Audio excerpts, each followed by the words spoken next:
We were traveling the mountains just to find the loudest tears. We sat down by the fire, knowing we could aim higher, but we didn't know that yet. So if you want something to hold on to, gotta find it first.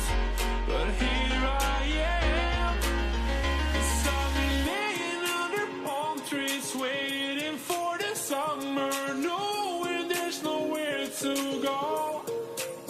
'Cause I am happy on this island, wanna be my farmland. I don't ever want to leave, I'm in a tropic club.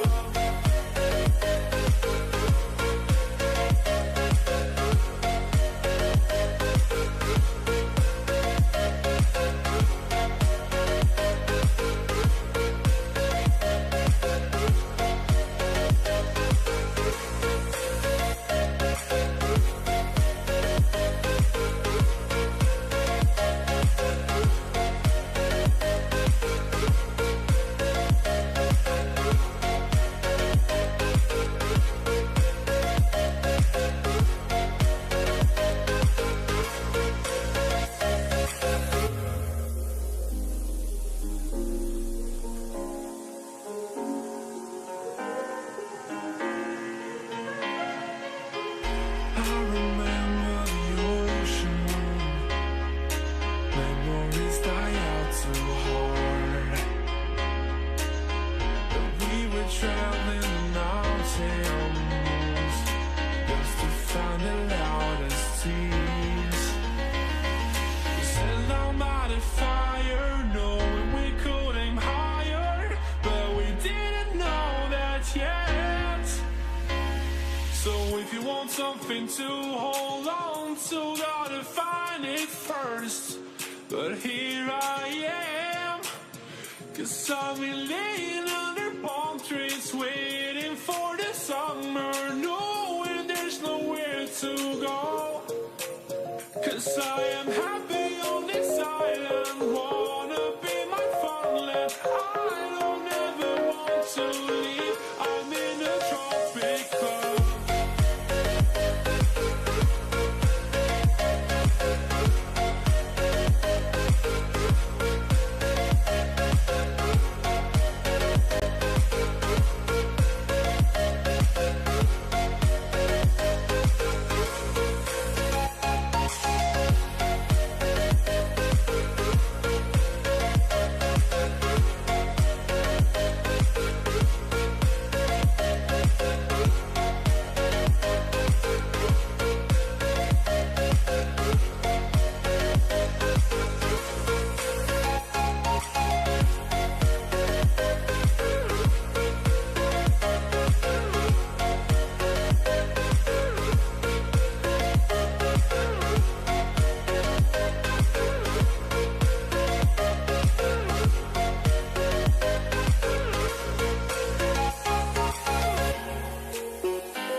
were traveling the mountains just to find the loudest tears.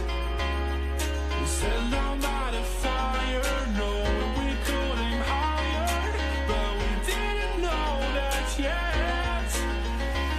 So if you want something to hold on to, gotta find it first. But here I am, 'cause I've been laying under palm trees, waiting for the summer, knowing there's nowhere to go. 'Cause I am happy on this island, wanna be my farmland. I don't ever want to leave, I'm in a tropic club.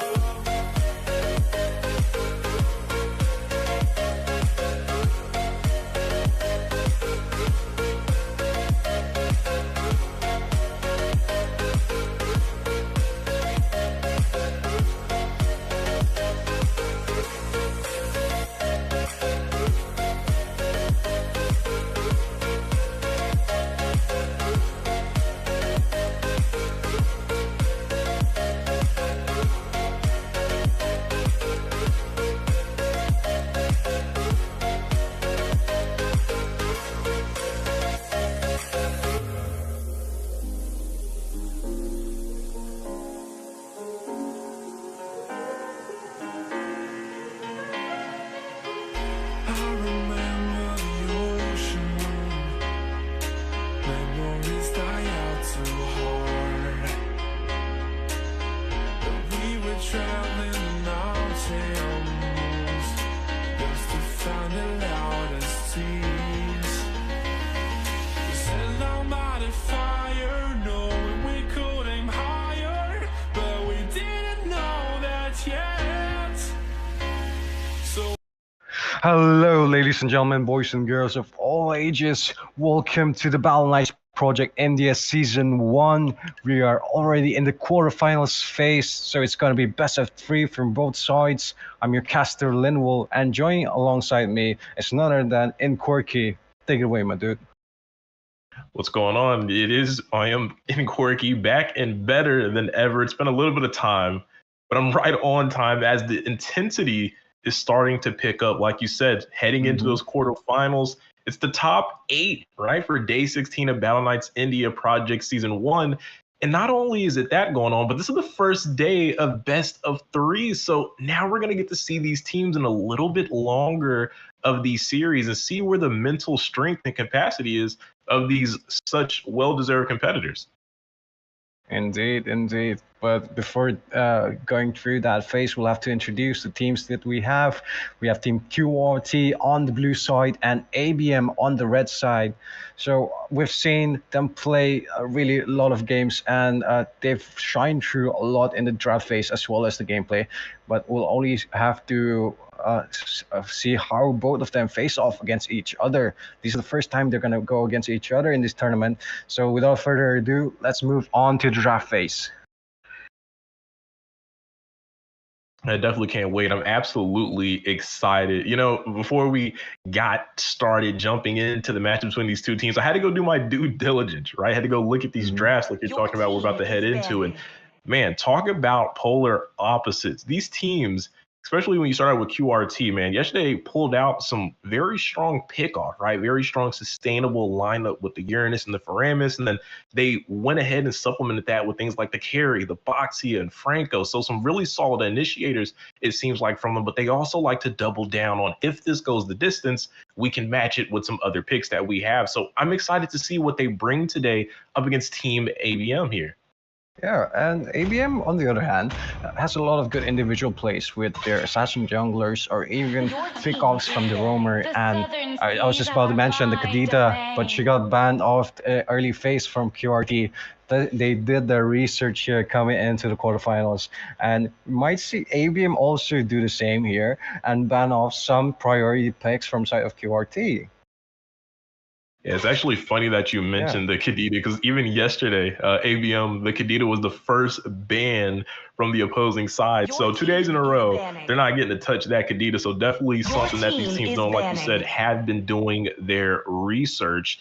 An assassin ban coming out the Fanny, very standard here. So right now I'm liking the way the bands are going so far. We already got one that was kind of that target band, and another that's just something nice to take care of. You did say some assassins are available, right? A potential to be slotted in this match. So things are making sense. Things are checking out on paper here, Linwell. Yeah, and I think the next couple of bands might be the same following up, but never mind, it's an Esmeralda instead. And Esmeralda has been very flexible in this meta. You could use her as a jungler, even sometimes, even as a mid laner sometimes. Although it's not that common, but the XP laner usually is her best suitable positioning. But QRT sees the read from ABM and bans off these really crucial divers or like heroes who could set up for their team. And I feel like it's a lot of magic heroes banned from side of QRT, while ABM focuses more on those either the Fanny, who is a menace in the jungle, one of the best junglers.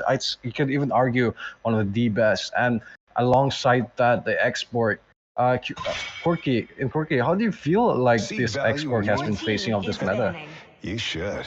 Man, I mean, at least close to home over here in North America, Export has been on the rise. He's been so strong in the jungle up against these utility junglers, and really strong against the man you just saw get banned out, the Terizla. He's been incredibly strong when you slot that Ice Queen wand first item. So we've been seeing him everywhere, and because he's so good in both lanes, he's such a strong flex pick that you can draft him early on and leave the enemy team confused. So he's definitely been on the rise and on the grind, man. Indeed, and it seems like both teams, as you mentioned, Terizla and the Fragrant are going to get banned off. So these are really good frontliners which are taken out of the picture. And QOT maybe could possibly go for the open slots. There are a lot of heroes that are open. Possibly a Valentina or even a Faramis, but that could lead to a counter pick from the side of ABM. So it's up to Higher Enough, and Higher Enough has been a really great mage player this entire tourney, popping off, and with either the cult altar from the Faramis or the rest of other mages, which has been able to burst down the enemy teams. Yeah, and this era, though, speaking of rising picks, man, at least on the, MPLs or more of the professional scene, especially over in Indo, Irithyll has been so popular. I've even seen her getting used up in first pick on blue side. So I'm definitely excited to see some of that start to trickle over to these other regions, like over here in this tournament. So I'm loving what we're getting there. Now the only question is, what will they use to finalize these swingbacks? And they go for the deer off nice and early. I'm surprised by that, Linwell. Yeah, there usually is a counter pick to certain heroes, like the ones which we've already seen banned, like the Esmeralda, or even certain tanky units, because the S2 are passive, just shreds off the armor, and you can combo that with the Erithyll's S1, which reduces armor even further. So I'm guessing ABM setup here has a lot of defense reduction and could go for just that raw damage potential if they're allowed to do so in the early game phase. But I think Derot is going to the XP lane. So if it was a jungler pick, I was expecting a bit of combo from both sides. Absolutely. Speaking of combos, though, Kufra being locked in here from the side of QRT, and they're going to fearlessly lock in this Uranus. That's definitely going to be facing off against that Deeroff. Now, Linwell, how do you kind of feel about that matchup? Because I know, some time ago, it was definitely favored to Deeroff in the early game, but with that recent adjustment, right, to emblems to where Uranus can now skip that enchanted talisman and just go straight into the defense, like that dominance ice, maybe pick up a dreadnought armor. Do you think the matchup still really favors Deeroff, or is this kind of outdated now? Well, it'll be really up to their items and emblems, which they go for in the earlier phase. As you mentioned, Uranus did get buffed from the emblem changes. But if the Red X here on Uranus overstays his welcome, might possibly be punished a lot. Because Dyrot, the more you fight, you're just gonna deal more damage. And Uranus you could say the same for that, and both have immense heal. So it possibly might be an even trade, and I think it'll be left to what the other mid laners are, like composition are. For example, we have Valentina here, so if we see earlier ganks from their side, I feel like if one of them goes on the lead, the other is just going to have a hard time picking that up. Hmm. And I mean, right now, I feel like we got a very clear sense of what QRT is going, especially since these first half of the drafts have been finalized. We're going into those bans, and there goes a specific ban. You know what? QRT has sent a lot of specific bans over to the side of ABM. Three of these picks, they had, well, two of them they were able to use yesterday, the Minotaur and the Esmeralda, both in the same lineup, right, for the side of ABM. And then obviously the Kadita is just something they really like. But it got banned out yesterday, gets banned again today. I really feel like QRT has done some homework here, has done some research, because these bans are outstanding to me, at least as far as if you're talking about trying to deny picks, deny what ABM wants. I think it's good. That might even be a reason why we see this die off. Maybe they've limited the pool here of a limb here, the R1 here from the side of ABM. Yeah, that could possibly also be the reason. And if you compare both drafts, QRT has a bit of more open draft. They can be more flexible with their picks, or just counter pick with certain ABM picks right now. Whereas from side ABM, it's very straightforward. They have an exact plan through, I think, and the drafts have been really exact from both sides. Well, two marksman ban does come from side of ABM, though a bit understandable, since these two marksmen could potentially outlane an Uritel, although Uritel is still really strong, and I don't really see that happening. But yeah, okay, it's Chang'e pick. You know, I'm surprised, right? They locked up the Irritable, but something that's still free and could be taken is something like Bruno here. If QRT has this in their gold lanes pool, it's a great matchup up against the Irritable. And we've seen this recently in MPLID when players like Skylar are getting all their marksmen's banned and then pulls out the Bruno for the Irritable matchup and absolutely dominated. So I'm hoping maybe to see that here from QRT. I think that's the best option left on the board. If they want to go for a traditional pick, obviously they could maybe go for something a little different. Maybe play for a 1-3-1, put something else in there, maybe like a Harris. But I really think if they're going to go look for a traditional marksman, Bruno here is absolutely #1 option. But I don't think they're going for it. It's a bit of an awkward pick here. Leslie is not really that favorable against Iritel in laning phase, but maybe Alec has a certain game plan. We have RV on the Ling, though, which might potentially be a good catch-off for any other backliners. Okay, Apex is hovering over the Nana. I'm not sure what ABM's cooking right now. I'm not sure what they're cooking either, but I don't think I want a serving of it. But it's their meal, their supper, so whatever they want to go for. They're hovering over this Edith. They're going to go ahead and lock it right in. So we are being left here potentially with this Lapu jungle if they're not going to switch with the Dairoth. Yeah, okay, it's a bit of a strange draft here from ABM, but they just might make it work. I don't know, they've gone through certain weird drafts also and pulled through with them. But here, if we compare both drafts, QRT does have the better late game draft if you're able to lock in, to mark that Iritel and pick her off. But other than that, what do you think of the drafts coming from both teams in Quirky? I mean, honestly, I think ABM has let Leslie get value here. At first, when it got picked up, I definitely wasn't agreeing with it just because of the, the Irithel, the Lapu, the dive potential was there. But right now, they don't have any front line. So there's not going to be anyone to really aggress through the composition of QRT. It's going to be tough to get past Uixin here on the Kufra. So I think now the Leslie can be valuable because who's going to challenge her in the backside? There's not going to be anyone to really get through the front line here.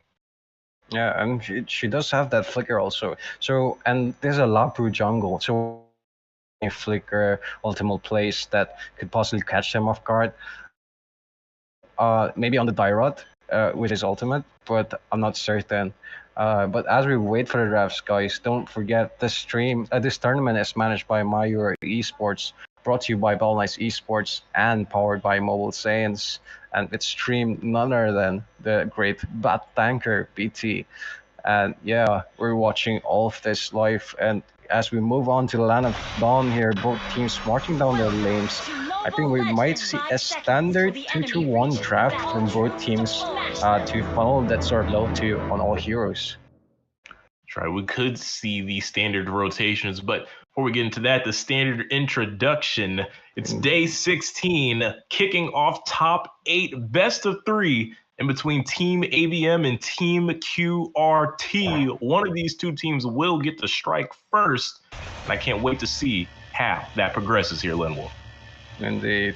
And okay, yeah, I just completely forgot this is a best of three. So they're gonna have like this first game is like maybe a test for both teams side, just seeing how the other plays through and what their play style is. So we might see an adaptive ban on the next side, but we do have a bit of a pause here. So I guess this will give us some time to talk about some of the matchups and emblem set, I guess.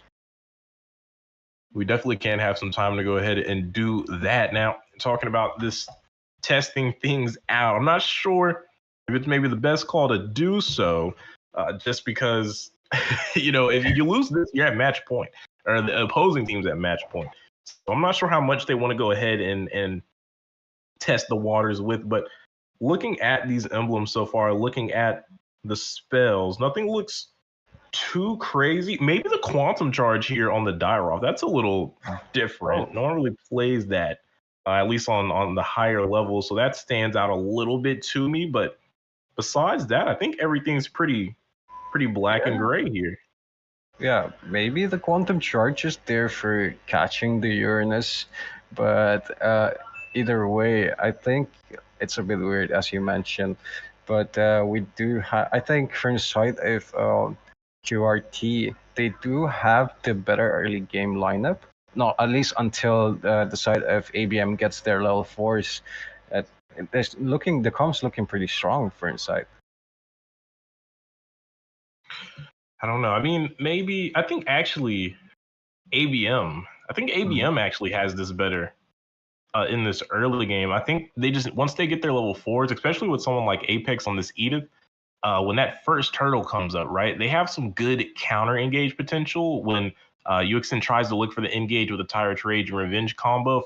If they're able to catch him before he can get that set, maybe throw him over the back, maybe drop that Primal Wrath. That's where they could look to compensate, especially with Aldo's here on the Dairoff, as long as he doesn't troll this XP lane matchup and maybe suffers a death or gets starved out from level 4.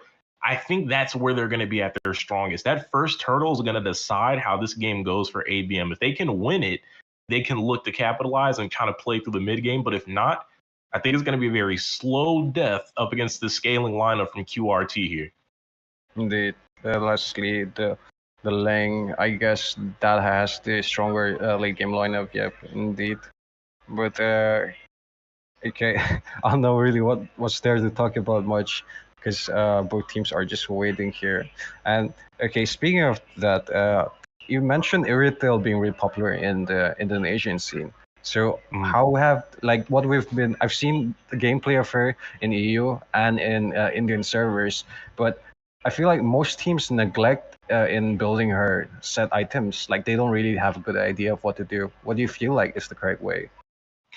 I know recently I've seen there was a discussion on whether or not the GDS, right, the Dragon Spear should be kind of locked in for her, but it seems to be a bit of a consensus now, at least as far as MPL ID goes, that it's a little overkill, right? Because you already get the quantum charge, you get the sprint, you get the movement from the ultimate. So it seems like now GDS has kind of been dropped out of the wayside. Some players you'll probably see, we might see it today. I wouldn't be surprised if we see it here from Radium. But at the highest levels, it's starting to seem like it's settled, or at least as far as that new item, if it's viable for the Irathon. Right now, it just seems to be overkill for the build. So I think if you're going optimal, we probably won't see GDS here, but it's Battleknights Project India, not exactly players like Skylar, CW over here. So they might go for the regular old degular, I guess you could call RG build here. Indeed. That is quite possible. Maybe if they went for that set instead of sprint, could go for inspire or flicker, maybe something like that, give a bit more surprise effect. But yeah, what I saw in other servers where most teams still go for the has clause, the standard berserker like crit items, and the Windtalker. But yeah, other than that,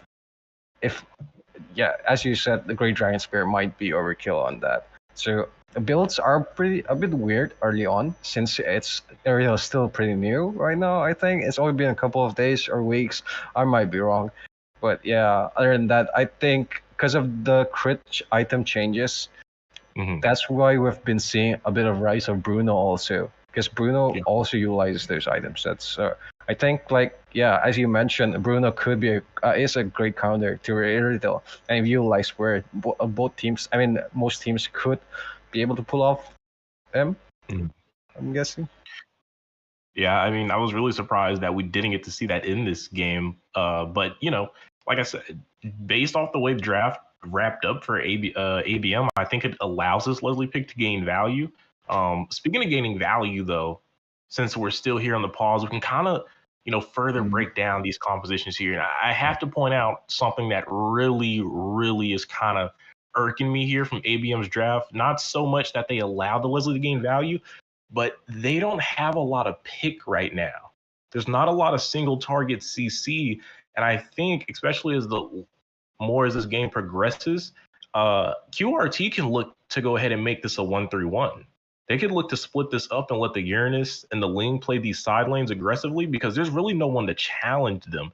Later on, I mean, who's going to be able to 1v1 Uranus, in the late game? There's no one from the side of ABM that can get it done. They don't even really have the CC to get it done. If they want to kind of gang up on him, it's going to take at least 4 members from their side to deal with him. And they can really forget about catching Ling unless, I don't know, this Edith catches just the craziest set ever on the Ling. There's just not a lot of room for error here when it comes to this wave management. The QRT can really get ahead, even if they fall behind here, right? Like if the first turtle does go into the favor of ABM, they have so many resources to the game until they get their items, get that EXP, and hit all their power spikes. Yeah, and I think most of these priorities will be set onto Yuxin if he's able to land the Tyrant's Revenge and Tyrant's Rage onto almost any member inside of QRT, ABM, sorry. They're just gonna get so much profit out of it because no one in their team has any Purify. So if they get comboed once, it's just gonna be a flurry of skills being casted after, and it's pretty difficult to get a trade off of that if one of your teammates dies early on, especially since if we look at the side of ABM, most of them involves a lot of individual play, or even then, the most teamwork we could see is possibly from Apex, as you mentioned, with maybe Asuna with the Chang'e's ultimate to zone off or damage a bit. But yeah, I was hoping for a different burst mage from the side of ABM to maybe like single target, or even an Aurora or Eudora would have been fine. Not to, even if it seems like a troll pick, if you could target some of these potential threats, it's just gonna make your life much more easier. I mean, honestly, what else? Because I mean, they could even went for something. Let's see, maybe like a Kagura would have even been nice at this point, just to be able to punish the Leslie, because the Leslie's not very mobile, not really easy to dodge that. And if you get the set from Edith, I mean, it's an easy yin yang follow up and able to burst that down. I feel like that would have been a nice option. I mean, even if you didn't want to go for that, maybe something like a Lilia here to kind of different early from the Uranus, maybe on Yuxin if you're able to avoid the set, because once Kufa kind of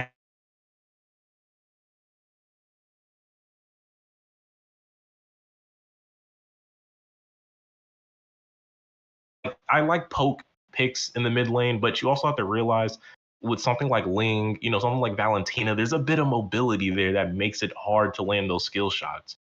Yeah, especially since your team lacks that setup, and if they had a different roamer to maybe set up for them, Chang'e's pick could be justified. But with Edith, it's not the same.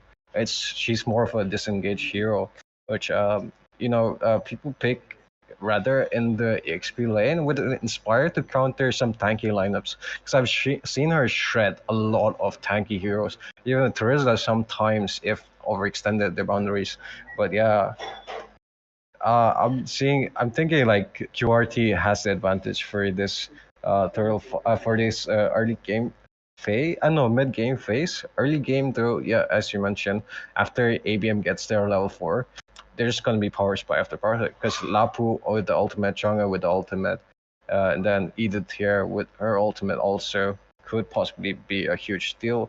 Maybe Renov could copy one of these ultimates. I would love to see maybe a goofy ass like Lapu's ultimate being copied by the Valentina using a reverse Uno card. You know, speaking of this Lapu, I've been scratching my head on this. I mean, obviously, I think Lapu jungle's immediately a red flag, no matter who you ask, when you're talking about drafting. But I was thinking maybe, because I know the Kufra came out first, right? So maybe they just wanted to get something with some anti-CC capabilities, you know, during the Raging Slash.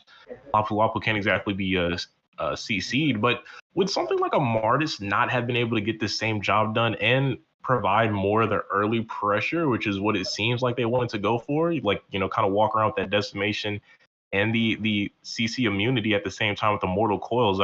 If I feel like that's the only logical way I can explain the Lapu jungle. And I just feel like if that's what you wanted, there were better options, right, to be able to slot in the jungle here for ABM. Yeah, even the Dyrot maybe could be a better jungler, and they could have swapped the roles. But it seems for ABM really wants Jay to go on the jungle instead, and this just might cause them their early game which a bit harder, especially since like the Link could just easily outmaneuver and go in after all the abilities have been used. Because possibly Redex and Usin could bait out some skills, and the rest of TEAMQRT just gonna fall through. Yeah, they have a lot of poke, a lot of sustain, and frontline's capabilities is also better. But yeah. This is really going to be a tough one. I mean, the longer we've been sitting here on the pause, the more concerning the drafts have gotten for me, just looking at what ABM has to overcome. I mean, even if Apex plays like peak Edith gameplay, finding these single targets, there's no one besides like Aldous here really to burst down, or at least it's going to be in close proximity, like through level 1 through level 3. It's just going to be Apex and Chenge here. There's actually nothing Chenge can provide here. Like you said, they didn't go for another burst mage, so there's really not much they can do, even if a great set is caught. Even with the jungle, like Lapu doesn't do anything until level 4. So any catches really early on here through this level 1 through 3 pre-turtle spawn, it's just not much value. I think they really diminished the Edith, who is a great pick, by the way, but I don't think it's going to shine here in this composition. But we're heading into the pause, so hopefully a lot of things we talked about start to translate here. Okay, and I've talked to the management a bit, and I think there's gonna be a rehost here from both teams. Maybe a bit of switch up on servers, as we do see a bit of spells being used proactively, and yeah. Ooh, but right now we got some action in the mid side. Oh no, but you're right. Yeah, there's gonna be a rehost here, so it's a quick surrender. Dang, as soon as I think we're about to get something, we get nothing. But it's okay, because obviously, as the professional setting here for Battleknights Project India Season 1, we want all the competitors to have a fair, even match. So if a rehost is needed, a rehost will be granted, and that's exactly what's gonna go ahead and happen here. Yeah, they take a lot of time though. So we're gonna see the similar picks by both teams here. And yeah, how do you think, like, if any of these, like, let's say ABM pulls through and gets the W, will QRT stick with their same strats? Because we've seen them play really specific strats. Like once they have a game plan, they just stick with it and go through. But whereas it's not going to be the same here in the quarterfinals. We're having a best of 3, so both either they might go for a redraft. Like, how do you feel like they're going to do after first game? Well, I mean, I'm not really sure on where the direction. If it's just a rehost, we should be resetting, flying through the draft, getting the same picks. Now, if they redraft, which I hope something did go wrong at draft, maybe see something a little better here from ABM. But if not, I mean, honestly, it's hard. It's really hard to give ABM any credit here with the draft. If this is what we're going to see, I just don't see it working up against QRT. I mean, realistically, you look at it, right? The scaling potential from QRT, you would have to put your phone down and let the AI take over to carelessly throw this game away. What they secured is just too much. They have better map control advantage with the Ling, with the Uranus. you can't even really ambush QRT with Apex just because they have this Leslie here, right? Able to spam that deadly snipe and do it concealing without really showing that they're scouting out. So it's going to be really hard to deal with a team like QRT. I can't see ABM overcoming all these pits in their composition. Yeah, that's a valid point. Yeah, understandably so. But guys, we'll be right back after the jury draft happens, and possibly could see more from this game. Yeah, so sorry for the delay, and yeah.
Something to hold on to, gotta find it first. But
something to hold on to, gotta find it first. But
something to hold on to, gotta find it first.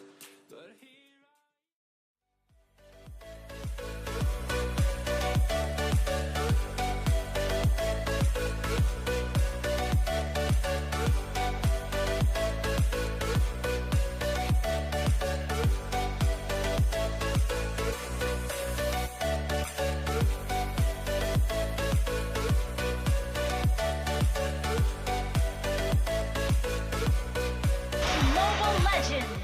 All right, welcome back, ladies and gentlemen, to Battleknights Esports project. In this season 1, we have QRT versus Team ABM. QRT on the blue side, ABM on the red side, and both teams starting off with a bit of funneling here.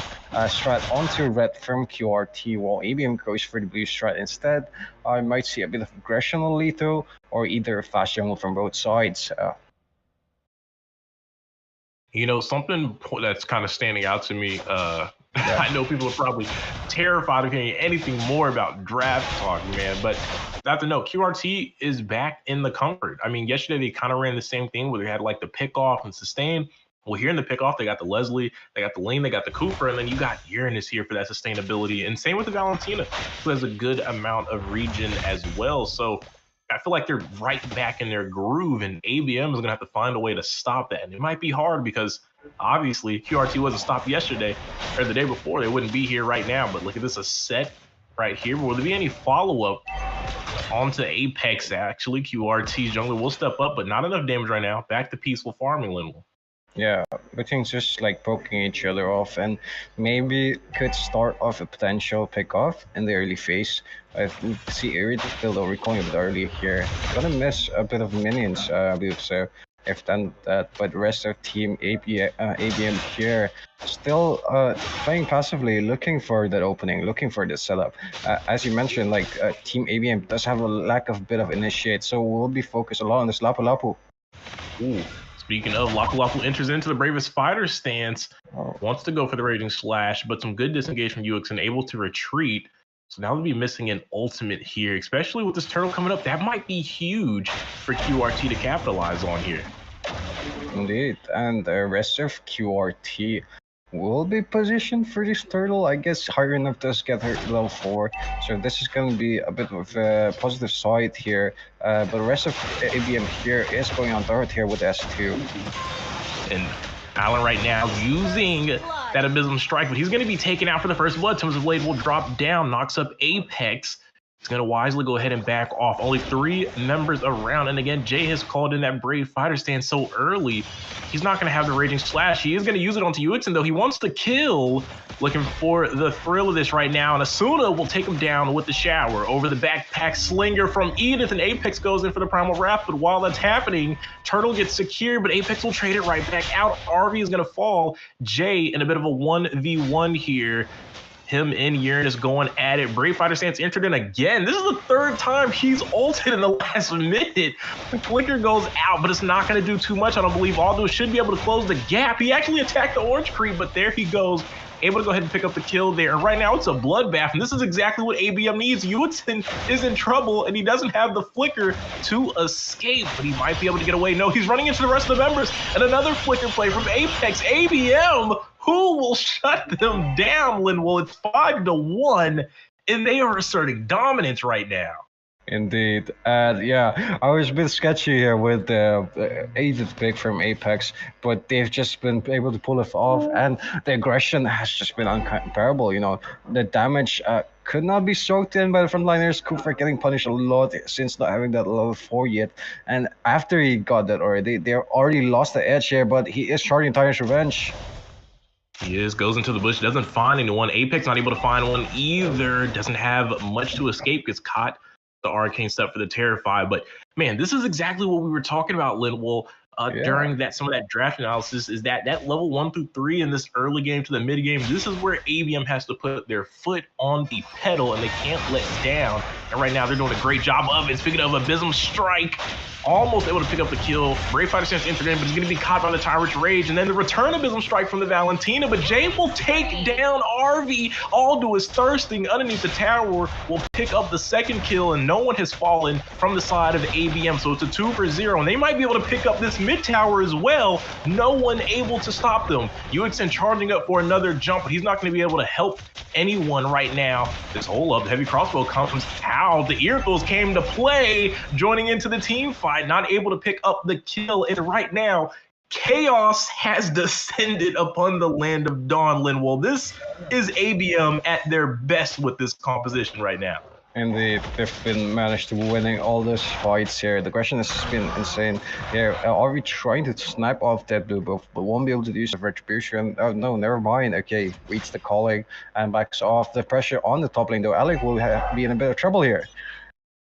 He definitely will potentially be in a bit of trouble. We get some eyes up there on the top side, which in between the tower is going to have to use the Tempest of Blades to escape. And that's going to be another tower falling into the favor of ABM. 7-1 at the 5.5 minute mark. 2 towers in their pocket. But finally, Rex will go ahead and pick up a kill. That's a shutdown, but here comes Jay. He wants to trade. He's here to play in a 1v3, and it ain't safe right now. He's out of the ultimate. Brave Fighter stance has been deterred, and he's going to be taken down by Redix, who will pick up his 2nd kill of the game. Will that be enough to right the wrong early on in this match? Well, possibly might be for certain lineups. Oh, no. Okay, never mind. Oh, God. It was so unfortunate. You know things are not going well when the Chang'e is looking and hunting for the lane. Speaking of hunt, though, Radium picks up a kill onto Alec. That might be huge. The heavy crossbow will not stop him, and Apex will pick up 2 kills unanswered there. And they're already at the high ground towers, Linwell. This can't be stressed enough. It's only 6.5 minutes, and they have found the high ground towers.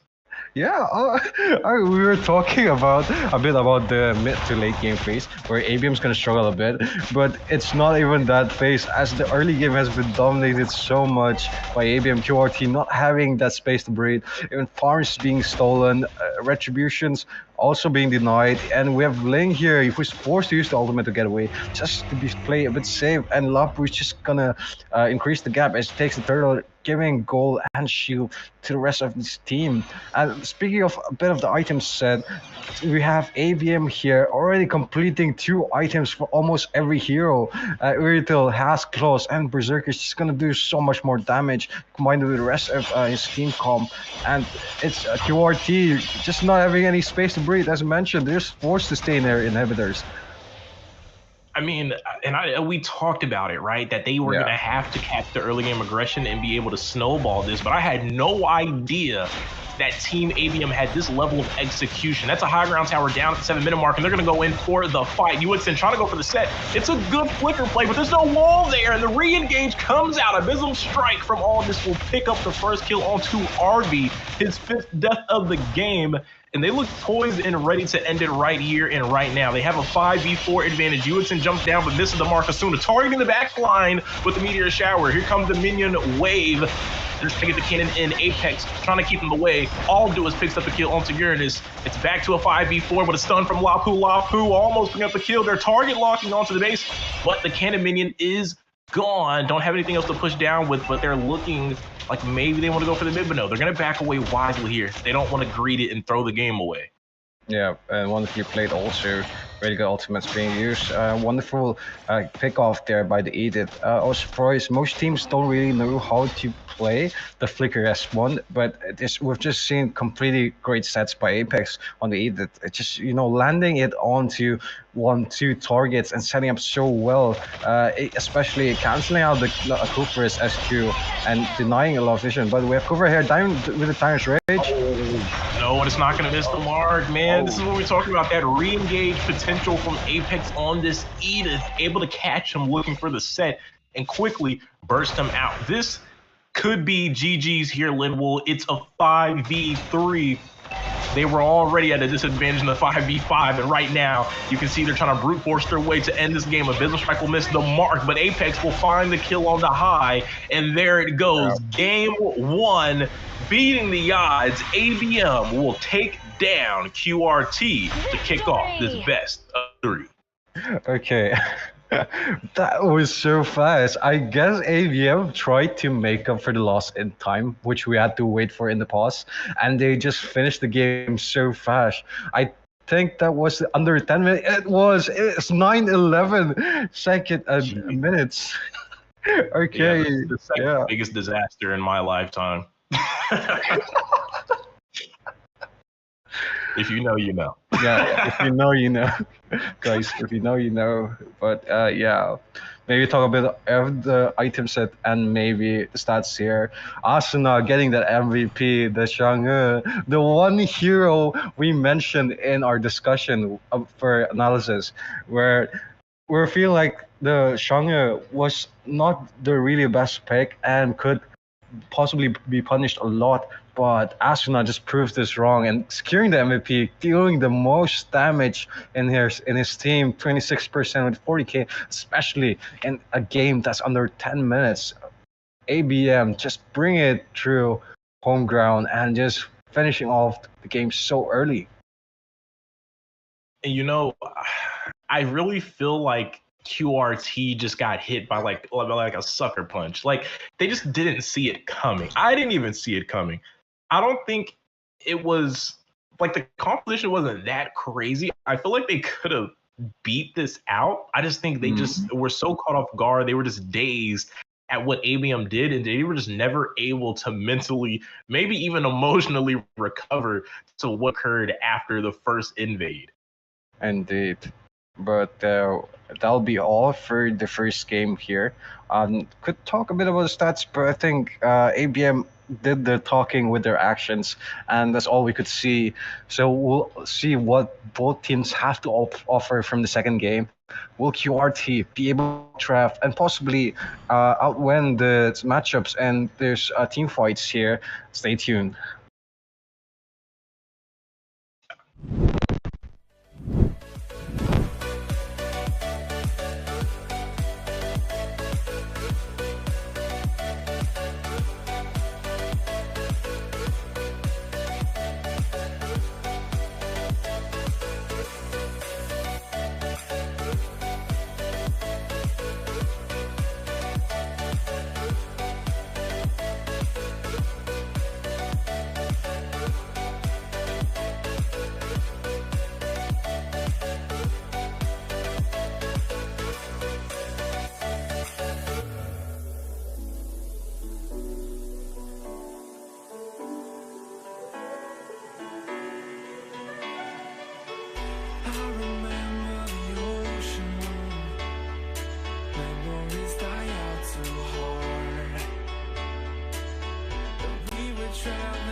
Something to hold on to, gotta find it first.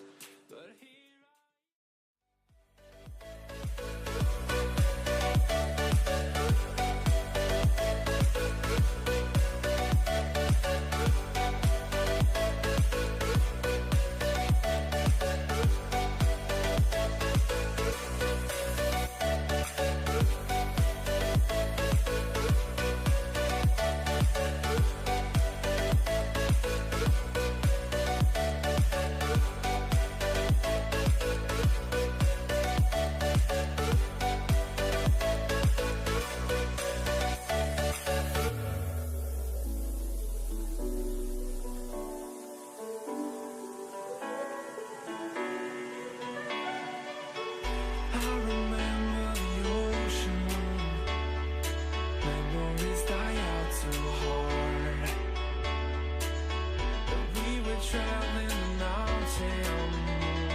something to hold on to, gotta find it first.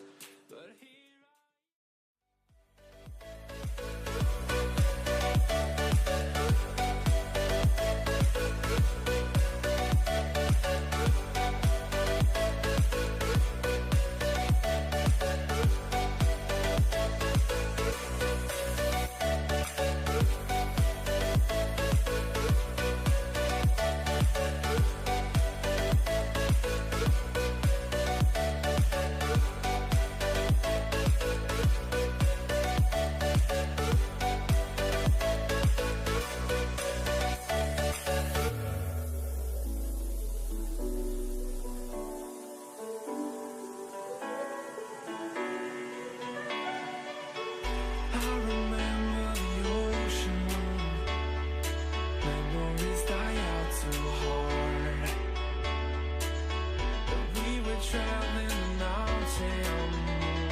if you want something to hold on to, gotta find it first.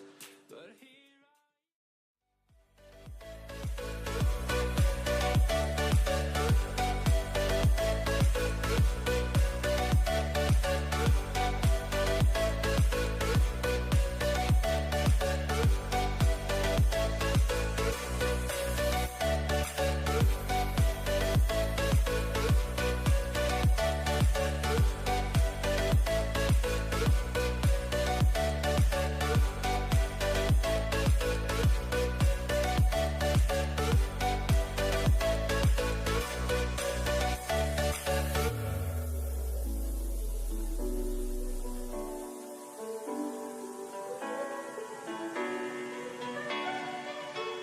I remember the ocean, memories die out too hard. But we were traveling the mountains just to find the loudest seas. We set down by the fire, knowing we could aim higher, but we didn't know that yet. So if you want something to hold on to, gotta find it first. But here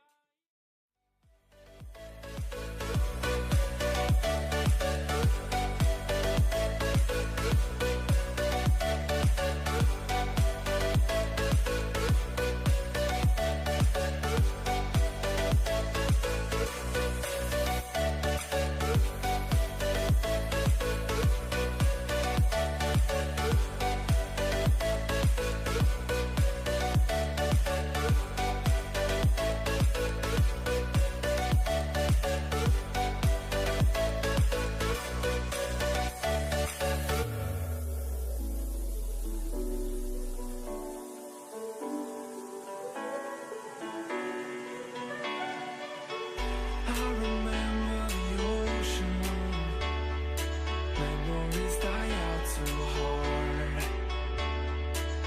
But we were traveling the mountains just to find the loudest seas. We set down by the fire, knowing we could aim higher, but we didn't know that yet. So if you want something to hold on to, gotta find it first. But here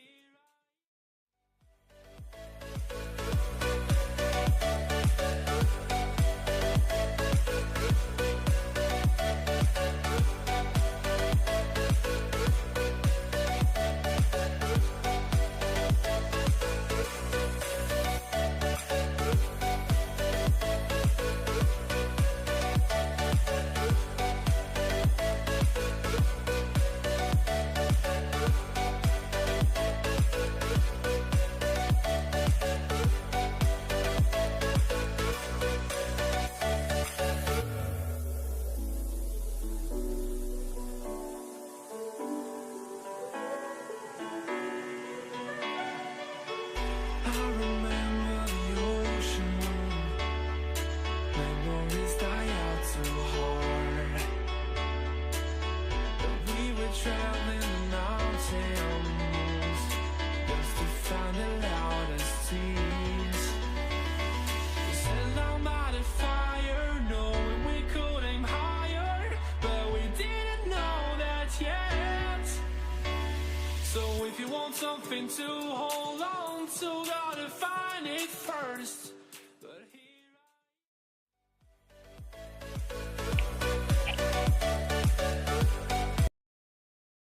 Welcome back, everybody, from a bit of a brief intermission there. We're about to pick right back up in the action in between Team QRT and ABM. And right now, we're in a bit of a order versus chaos battle here. QRT being the Knights of Order and ABM bringing chaos to their game plan. It was an exciting game one. Linwell, what were your thoughts on that? Well, ABM completely turned the tides here. I was expecting QRT to sort of answer their early game a bit with some passive pickoffs, but they just got steamrolled due to the lack of early game potential. Maybe the Valentina and Kufir was not sufficient enough for ABM, and I think we might see a change in redraft here in the second phase, and possibly could ban off certain picks. I wonder what they do get rid of here. I feel like everything profited in game one. I'd hate to I'd hate to suggest maybe banning out something like the Lapu, but I mean, bro, like we said, Yeah. that one fight they had in the jungle, he ulted 3 different times in that same very drawn out fight. I mean, like, what can you do? You just the cooldowns just don't match, right? The frequency that Lapu can ult is absolutely insane. Honestly, it made me look at Lapu differently. I might have to go try this in my ranked games today. All right, might ABM might even inspire some users to do that too. Yeah, as enquiry said. But we'll move on to the draft phase here to see how both teams cook off, and maybe similar bans might be seen. Standard bans might be possible also, but the Your second team phase is banning, banning. I think that's where both teams need to. At Your least I guess team is QRT banning. needs to focus off of certain bans from both sides here. As we see an early Uranus ban. I'm honestly Yeah. surprised they go for the Uranus ban. I feel like they did a great job of containing him. Aldous on the deer off actually played so well, and then even like ganks on the XP, they ganked him down there. I think 1 or 2 times. So I don't know. I feel like they could have let that through. I don't think that was a threat at all to them. I feel like maybe if they wanted to ban on anything, Apex, the Your team Edith is did banned. pretty. Value in me. Oh, not him. Okay, so no. You should. That was on the QR. That was on their side. So don't have to ban out Your the team Edith. is Maybe banning. the marksman. I don't think there's really too much they really worried about from QRT. Well, yeah, and both teams just seem to be banning off different liners, and as you said, the Uranus wasn't that much of a threat. But I feel like ABM's going for a different strategy. Maybe they show their cards for the early game composition, so could go for a different setup. They have went through multiple lineups, and maybe that was a direct counter to QRT, that early game setup. So might see different play styles from both teams side here, as we have Redex here with a second ban. Could be able to focus off. Yep, I want the indeed, priest that's in an the aided primal ban. lightning. And Hunter QRT Yeah. is banning off some of the main Your roles from there. team is banning. That's the side that needs to ban out that Edith, because Apex played it so well, and we had talked about the counter engage potential from the Edith, and he played it flawlessly. Even when they were going for that tower siege in the mid lane, able to catch Uxin out when he went in for that Tyrant Rage, and they immediately bursted him down. So I think the Edith ban is very nice, especially if they want to look to aggro up against ABM here. You have to get out those counter initiators, and Edith has really been rising up as that kind of premier pick for that, whether it's in the Roam or it's in the EXP right now. Your team Yep, is hunted. indeed. But there will be 2 more standard bans to Valentina and the Export, both being really good threat. Valentina, though, QRT not wanting to give this an early pick, and ABM going for the Aldous jungle strategy. I can't say I'm a fan of this. Never mind. Okay, it's an EXP laner, Aldous, which I'm a slight fan of, because the recent changes to Aldous. He's managed to get 10 stacks on the siege minion, and if you leave the Aldous unchecked, he's just gonna able to snowball really hard. By 5 minutes, I think he might even get like 150 stacks at this point, and the damage potential is really huge. So ABM going for a slightly different strategy here, maybe the mid to late game phase, but we've only seen one pick from Alden, and he's been able to play a really good XP laner nonetheless. So I'm expecting good things from this. And I was just about to talk about the fact that Kadita was left open this time. Banned yesterday, banned out in yesterday's matches as well, and now QRT able to pick it up. But whoa, ABM logging in this Nana. These guys are all about the pocket picks, Linwell. Yeah, okay, that was a bit strange, especially because you already have the Kadita and Franco prioritized by QRT. So Nana play maybe could counter some of the early aggression with the passive, but this is all like wishful thinking from my side. I like to say Radium here locking that Hanabi. I'm just really surprised what composition they're going for here. We saw a similar strat from ABM here, going for like specific heroes, and the rest of the teams, two members of ABM, just followed and fixed their lineup. While QRT here is more of a flexible picks, and the rest two are counter picks to remaining composition for ABM.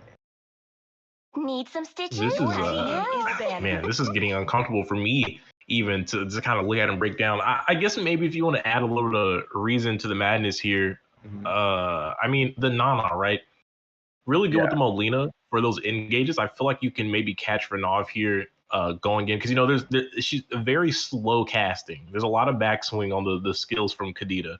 So I feel like as soon as they're able to keep that positioning fairly nice, which I think they'll be able to. I think Asuna had a flawless KDA on Chenge last game, even up against the Ling. So it should be easy to micromanage.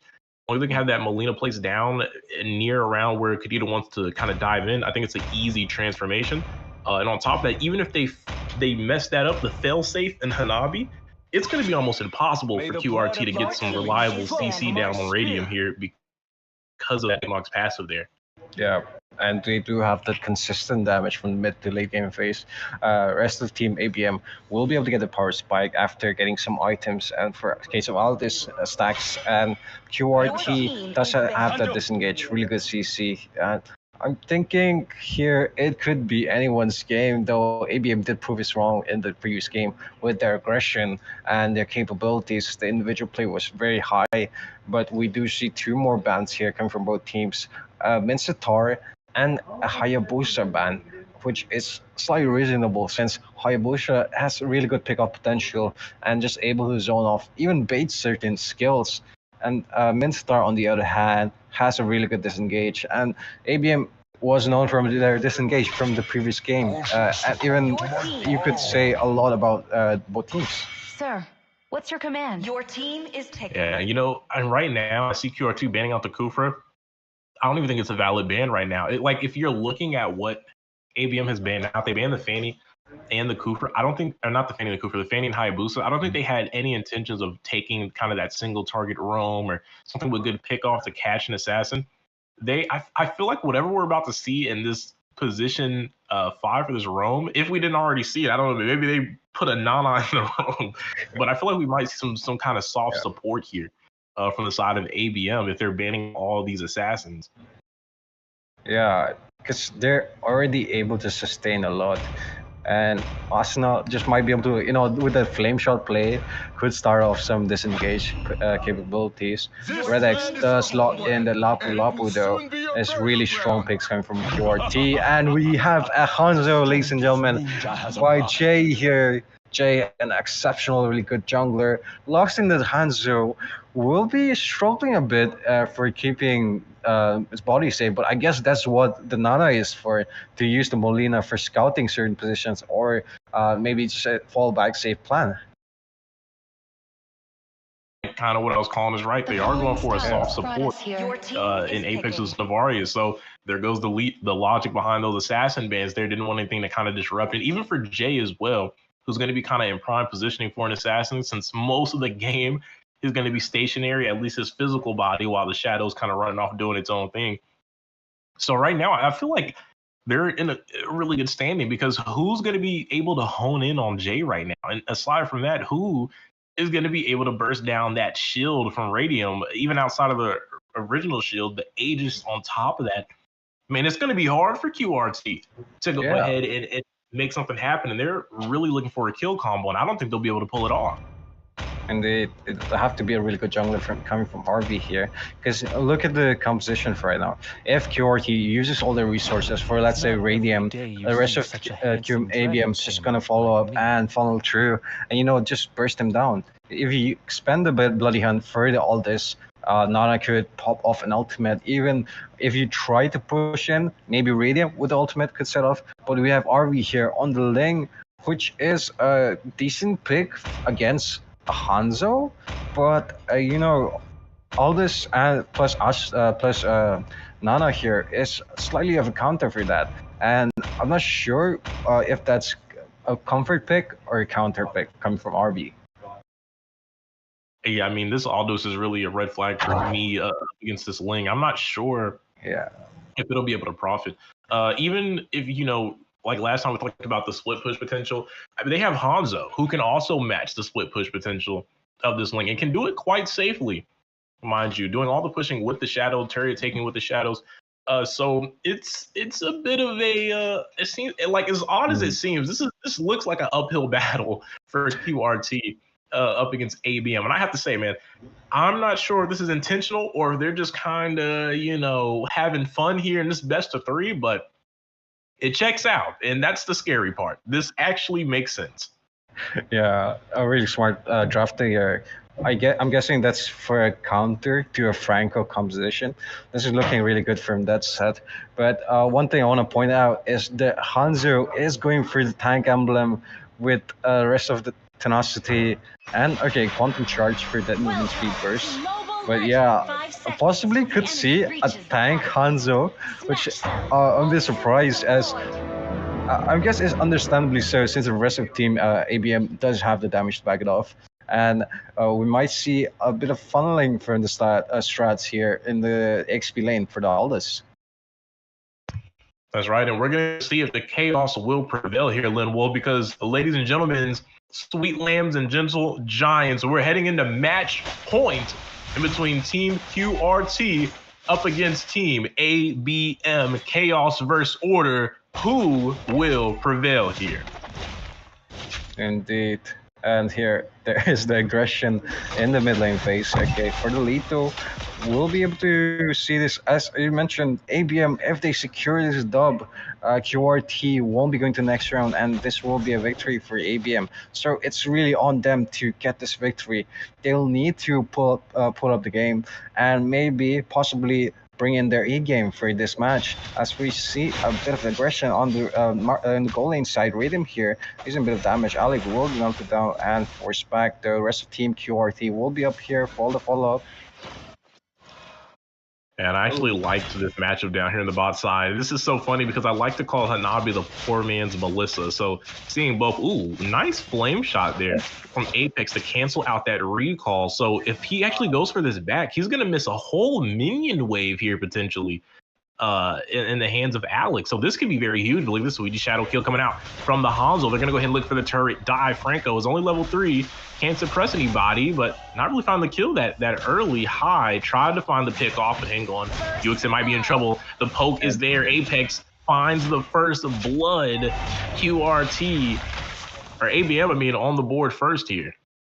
Yep. And they do have the early pressure here. Are we going for invade instead of third player, which could be a good call, though. Jay is here for securing that, and we just see them staring face to face here. He has the retribution up for grabs. Timson Blades comes out. I don't even think he was able to pick that up. He wasn't. He does not pick it up. And then he gets flame shotted. Apex shuts him down on the failed invade attempt. The Kadita get that man a map, trying to find the kill, doesn't catch it, went in for the shadow, and Jay will burst him down 3-1 in the favor of ABM here. Yeah, I think QRT's not used to going against such compositions here, and will be punished a lot here. Don't really want to give that early game lead to ABM, seeing the mid to late game snowball potential that their team has is really, really huge. And if managed to do so, it could possibly quite be a game here, as we have Hanzo here approaching the blue buff. That's right. He is completely aggroing this. This is what you can do when you have the shadow here. Asuna picks up the kill on UXN, courtesy of the damage there from Jay. ABM firing on all cylinders right now. Look at this aggro from Jay. This is absolutely insane. Hanzo is walking to the other side of the jungle to invade with little to no punishment. No one is stopping him. Right now, the Lapu may be looking to change the narrative, but no, he's not able to do too much. And there goes out the shadows again from Jay. Nice Astral Echo is going to reveal everyone here.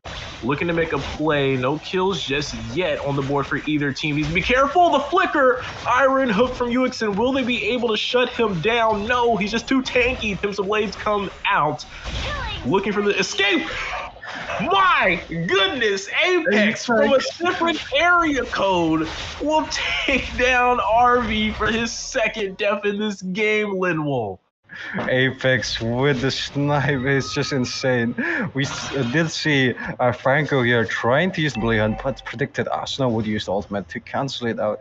But they didn't get a victory off of that, and ABM's just on the steamroll here. This just aggression has been so much, and their composition, might I add, perfect counter pick for the Franco, and everyone's just been playing on point here. I'd like to give the MVP for the early phase though to Apex. He's just been hitting snipe after snipe. Oh, never mind, missed one. No, this chaotic mess right here. The Astral Echo again to reveal everyone as Jay does the dirty work here. You see they just want to play the range as soon as picks up a kill though, off kill. But Jay looking for some, not able to pick up the kill, but do force people low, but hang on. ALDU is looking for the dive. He's going to catch him with the Soul Contract and the flicker beyond the wall. He's going to pick up a filthy kill and able to escape all in one smooth motion. Right now, Lapu has had enough. They want to take down Ironov. Will say bye to Jay. He's able to pick up the kill. Radium, though, while that's all going on, takes down the first tower in this game. ABM still in control, up 3K gold. Indeed. They've just been dominating the whole game through with the map control, even the pickoffs here, not allowing Houston to benefit off of those iron hooks. And will be able to struggle a bit though, needs to answer this if they want to stand a chance. And so far, if we look at the thirds too, ABM is on the lead. We do have a snipe coming in the ball lane though by Apex. He's able to pick that up, man. He's been on fire. Sent in another snipe, not able to connect there, but they should be able to pick up this tower. No, the Candyman gets taken down. They'll have to walk away, but Renov needs to be careful here. He's one bad move away from being taken out. You can see he's thinking about it, but he has to make the right call. He's going to be cautious. Hook goes out from UXN, going to miss the mark, but not the Astral Recall. It will find UXN there and do a little bit of chip damage. On the backside, though, QRT Renov looking to make his move now, wants to find him, but the shield is still up, and then there goes the Aegis, not able to CC him, and here comes the re-engage. He's going to be able to escape. Meanwhile, though, over in the jungle, Iron Hook and Bloody Hunt comes out, but not able to pick up a kill on to Hanzo Donzo here. Redix will fall, so it's a 5v4. Purple buff still up for grabs for either member, and Jay will send in the ult again, has the retribution, was able to pick it up. No, Ling finally able to secure something, I believe, but while that's all going on, another tower will fall uncontested, and that's 4 right now that have been picked up with no answer. Actually, I think I made a mistake. I don't think Ling was able to pick them up. I think that's just a turtle buff sitting underneath him, but I don't think he was able to pick up that purple buff at all there, Little. Yeah, and he's been suffering a lot from the jungle debates here. The level gap, I think, was a bit of a reason for the retribution difference. Well, you can say much for sure. As here, Redix here going for the Asuna, trying to get a pick off. Passive will be used, but... Ooh, Iron Hook comes out. Will they be able to make something happen? Not. Radium killing him. His target has already been taken down, so he's going to have to go ahead and cancel the ultimate. But Jay over the wall with the Pinnacle Ninja here wants to find a kill, wants to find a target. None to take down, but the ultimate of Hanzo's so low. But a nice hook over the wall, shut down onto the Apex Predator of ABM. Timson Blade will come down and he'll find a kill onto ALDU is here. So 2 kills real quick for the side of QRT. Will this be the momentum shift? Iron Hook will miss. Jay back in with the ultimate, but hang on. Look at the Melissa, wants to go in and target for the Hanzo, but now he's in, calls out the bubble, but it's not enough. They're gonna go ahead and pop that bubble and take him down. Lapu, the bravest fighter I've ever seen, wants to go for the 1v2. Not able to pick up a kill. Astral Echo goes out. Massive vision here. Now Lapu's in a bit of trouble, forced on the retreat. Jay wants to harass again. He has a 2-level advantage here onto the Ling. He should be able to pick this up. I'm not sure who got it just yet. Ling was able to pick it up, but it doesn't matter because he's die afterwards to the hands of Asuna. 1 step forward for 2 steps back for the side of QRT here. Yeah, the aggression has just been so much here. QRT did try to answer though, getting those hooks on the crucial targets, but having a bit of miscommunication and array was not enough. As Jay here trying to set up here for Relics, baiting a bit of the skills. Lapu does have the low cooldown skills. Speaking of which, we might talk a bit about the itemization here. I was thinking Hanzo would go for the tanky build comp. He does have the Thunderbolt, but the rest of it is have the War Axe and attack speed. As he manages to steal the red buff amidst Man. all of Team QRT, goes in here with the ultimate. This is absolutely horrendous, and he dives in underneath the tower with that Pinnacle Ninja. Right now, he's just using the Shadow for what it's so strong for. Unpunishable turret push here as they force out the bravest spider stands from Redix, looking for the disengage. UX is going to go ahead and use the Sentry, get a little bit of vision. But honestly, even if they do spot everyone, what can they do? They can barely leave their own base to make any plays. And right now you can see ABM's starting to crowd around this purple buff, looking for an ambush potentially. They need to be careful here. Radium stepping up for a bit of aggro. Jay sitting in the shadows. He's looking for the kill here. Once one, will he be able to close the gap? Doing a little bit of damage to High here on the Kadita, but no, look at the Iron Hook here. What a play. No, he's not able to kill the Nana passive. No, again, when you think they got it, it just happens to slip out of their fingertips, Linwolf. Yeah, did call it a bit in the early draft phase. Nana pick was slightly because of the passive, maybe to focus on some of those utils and start off and initiate. Because think about it at a different level. The Nana getting hooked would still survive, and you could use that as an initiate for your team to start and engage, especially since you have a poker, which is the Novaria with the poking skills. And here, Hanabi is not really getting punished because of the S1 here. The crowd control immunity is just really strong, and ABM gonna take on this Lord. Not really getting contested as Ling is focused on the red buff, and the rest of Team QRT will be slowly approaching this, but it's slightly too late as they will get its objectives. And here, Jay is going with the ultimate. Can he get someone? Might be able to. That Ice Queen wand is very lovely, but that sustain is as well for Redix, not able to pick up anything. But again, it's just the fact that the pressure from Jay is basically non-stop. Speaking of pressure, you can see RV trying to create some, but there goes the Aldos, that counter pick. Not able to find the kill, but does force him back. While that happened, though, Radiant was able to pick up the high ground tower on the bot side, so they have officially cracked the base open of QRT here. This is where things get a little bit more dangerous with those super minions coming in, and an enhanced Lord. Actually, no, just the level 1 Lord here right now, but they're going to be able to pick up the tower anyways. No one's going to be able to defend. They could actually look for the end here, Linwolf. They're trying to defend. There goes another Iron Hook, another Bloody Hunt, able to pick up something. The tower, though, the Crystal Base, it's half HP. All they have to do is lock. Radium, though, is still trying to make a play, and now that they have almost wiped out the entire enemy lineup, they finally bring in the sweep here, Linwolf, to open up day 16. What a game. Victory of that match going to ABM. And I'd say the drafting was just so on point. It was a perfect counter to a Franco lineup, as even the Melissa was Arsenal here on the Nana. There were so many times where he went in or used the ultimate, or even from a distance was using her skills and basic attacks, but just got Molinaed every time, and that was just denied so much potential. And like he got picked off a lot. Alec couldn't be able to move, and rest of team ABM's skill set just worked perfectly well with the others, and it was just rhythmically so good to see.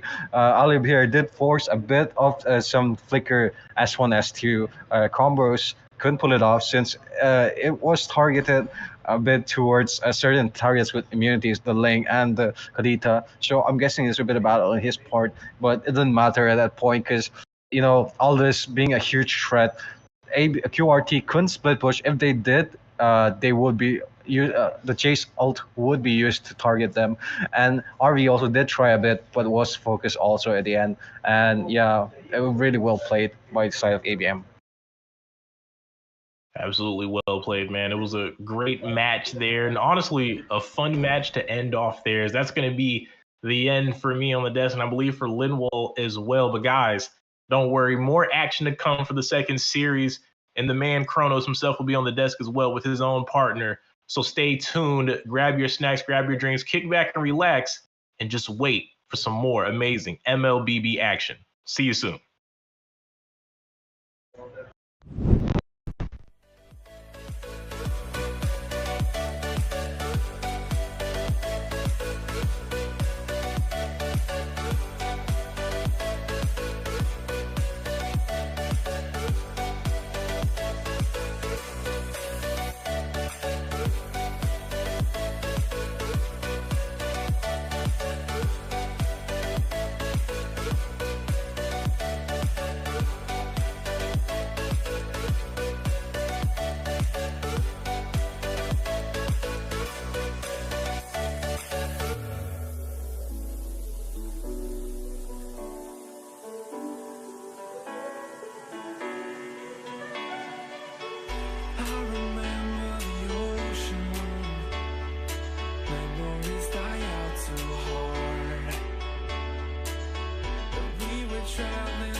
Something to hold on to, gotta find it first. But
something to hold on to, gotta find it first.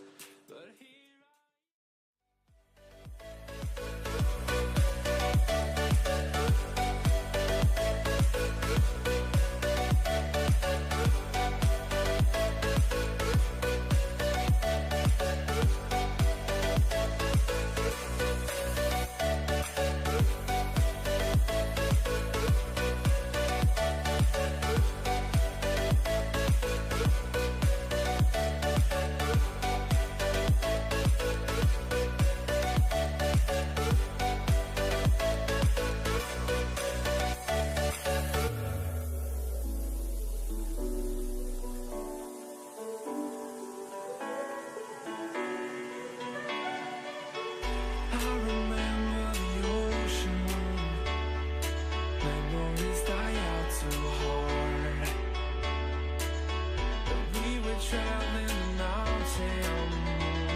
something to hold on to, gotta find it first. But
something to hold on to, gotta find it first.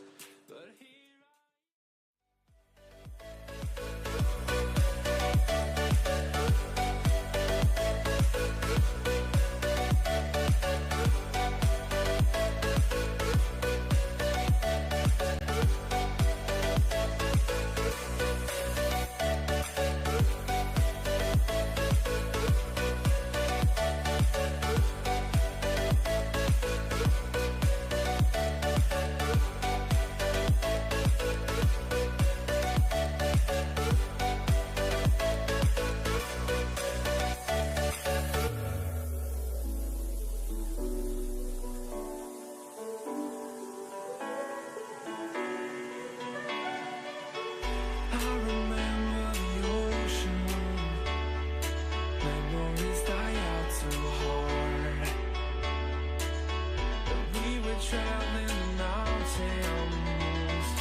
something to hold on to, gotta find it first. But here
something to hold on to, gotta find it first.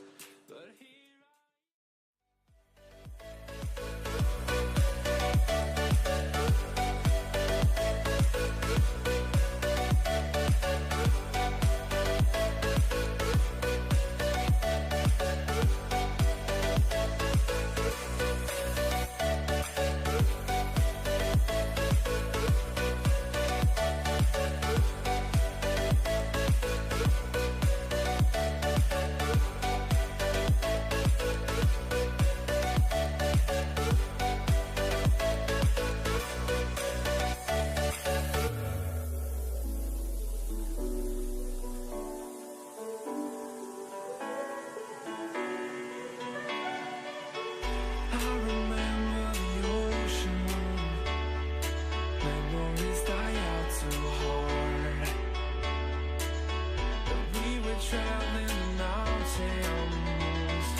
something to hold on to, gotta find it first.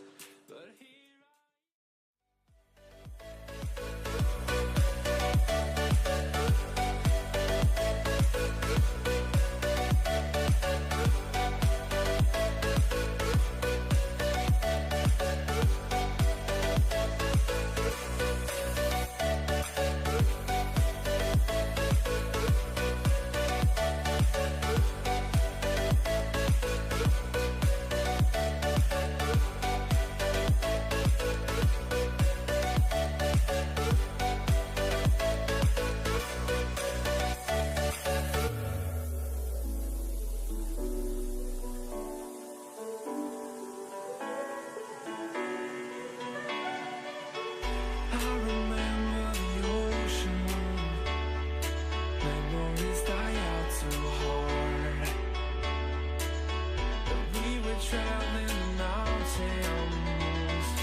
it first.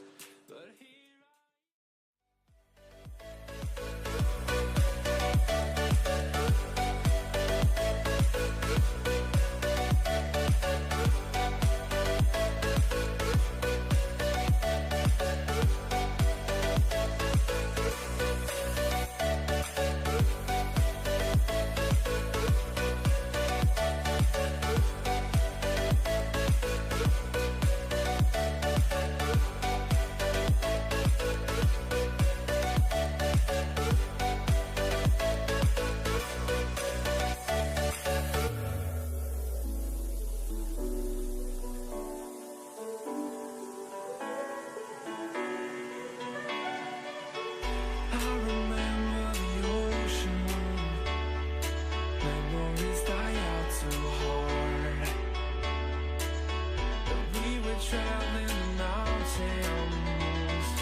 something to hold on to, gotta find it first. But here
something to hold on to, gotta find it first.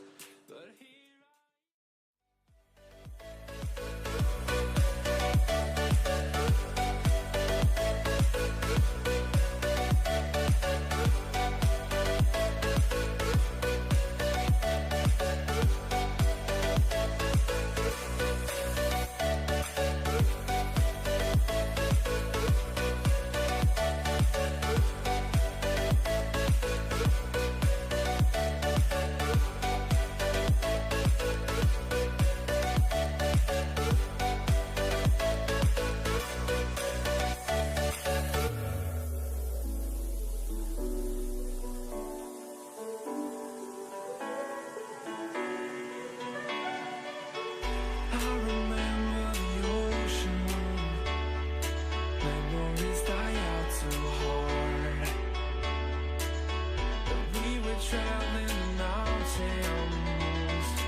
something to hold on to, gotta find it first.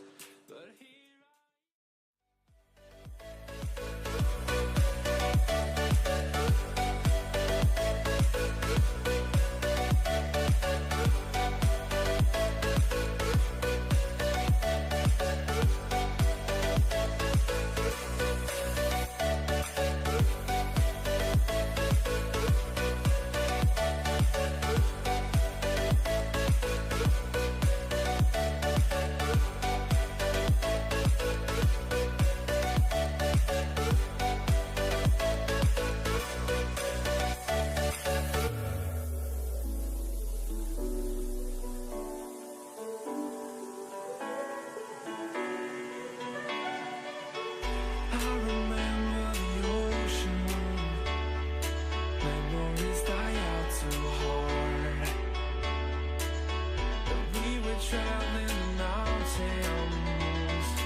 So if you want something to hold on to, gotta find it first.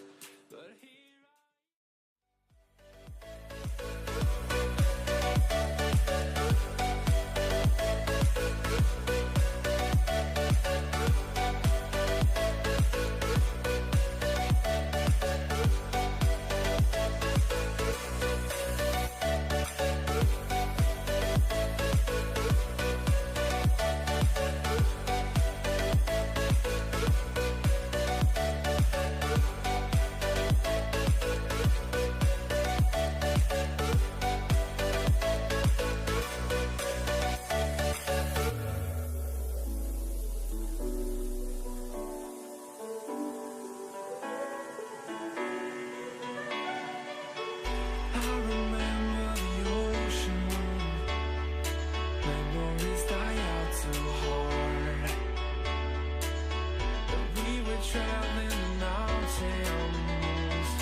something to hold on to, gotta find it first. But here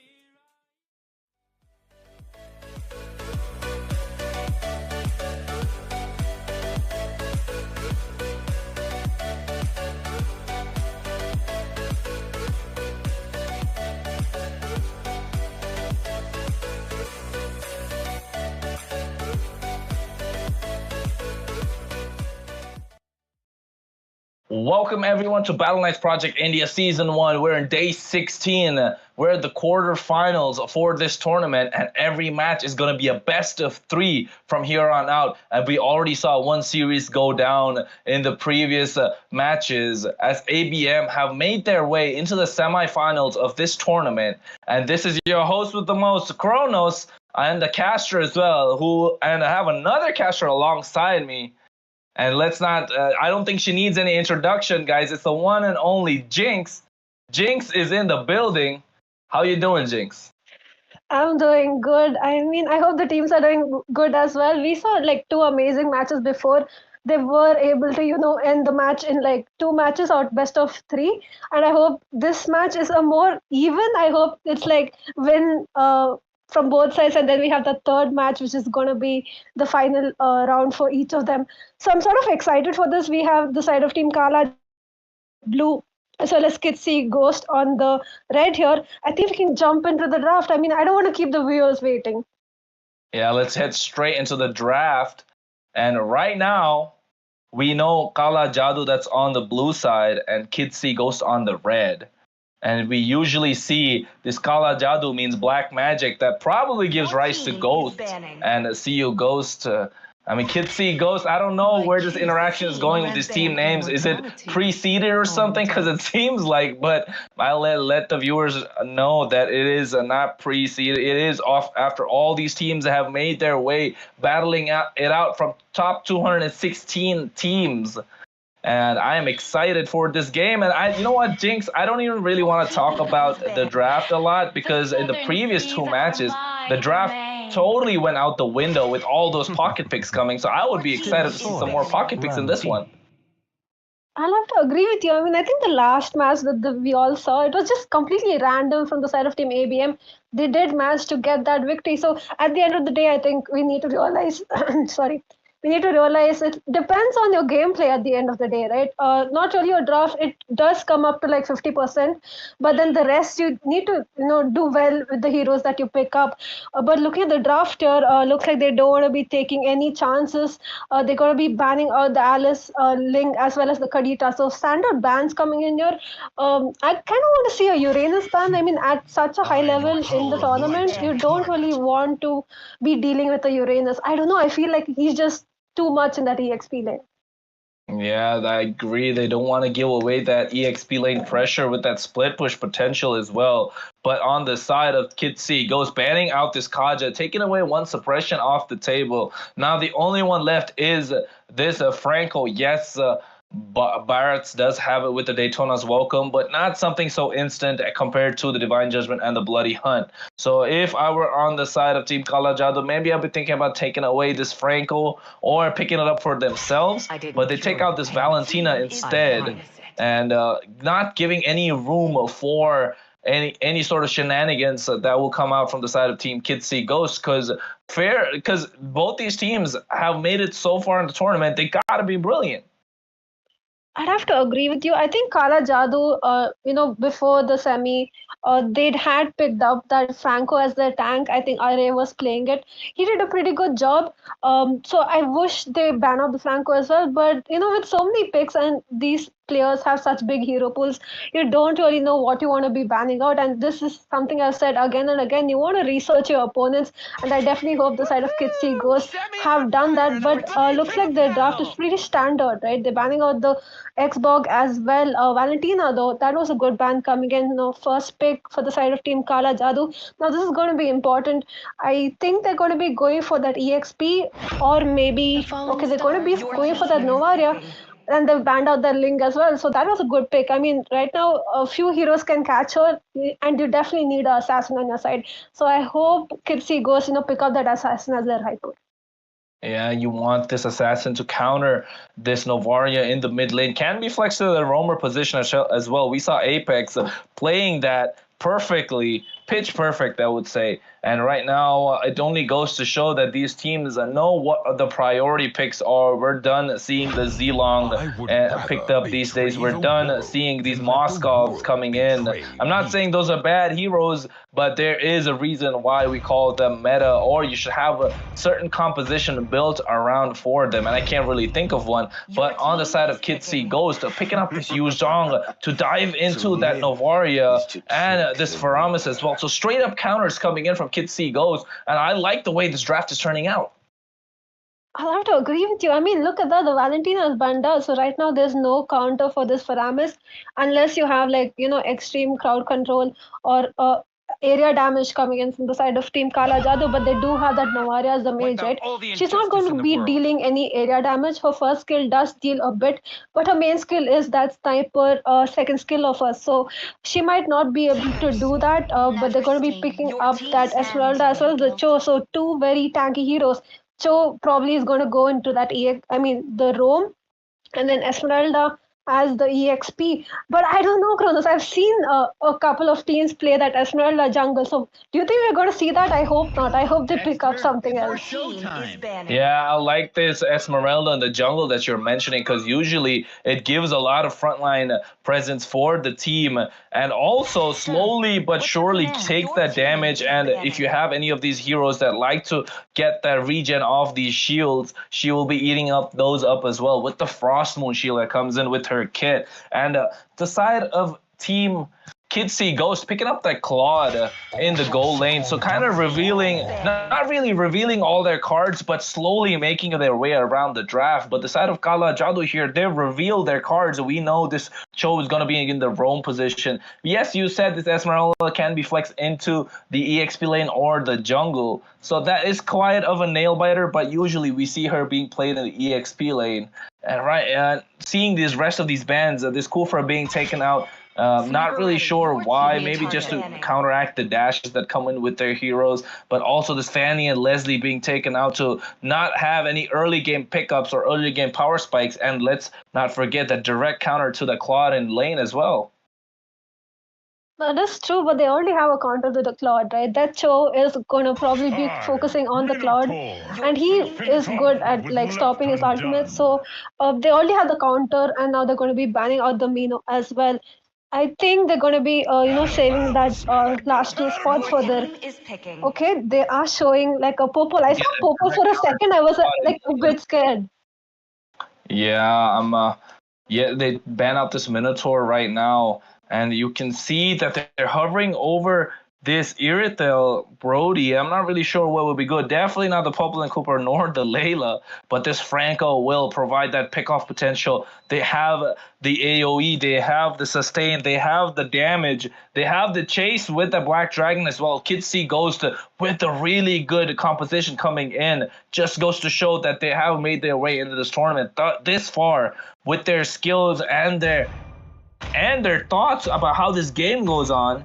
And right now, we want to see the side of Kala JADU close out this draft, picking up the Beatrix in the goal lane, thinking of that as the best option. The Martis in the jungle. It's been a while since I've seen a Martis in the jungle, Jinx. Worthy foe. That's true, but he might just be good against the Faramis, right? He has a lot of, CC. He might be able to stop Faramis in his track, so I'm looking forward to that. Martus, Hyper coming in.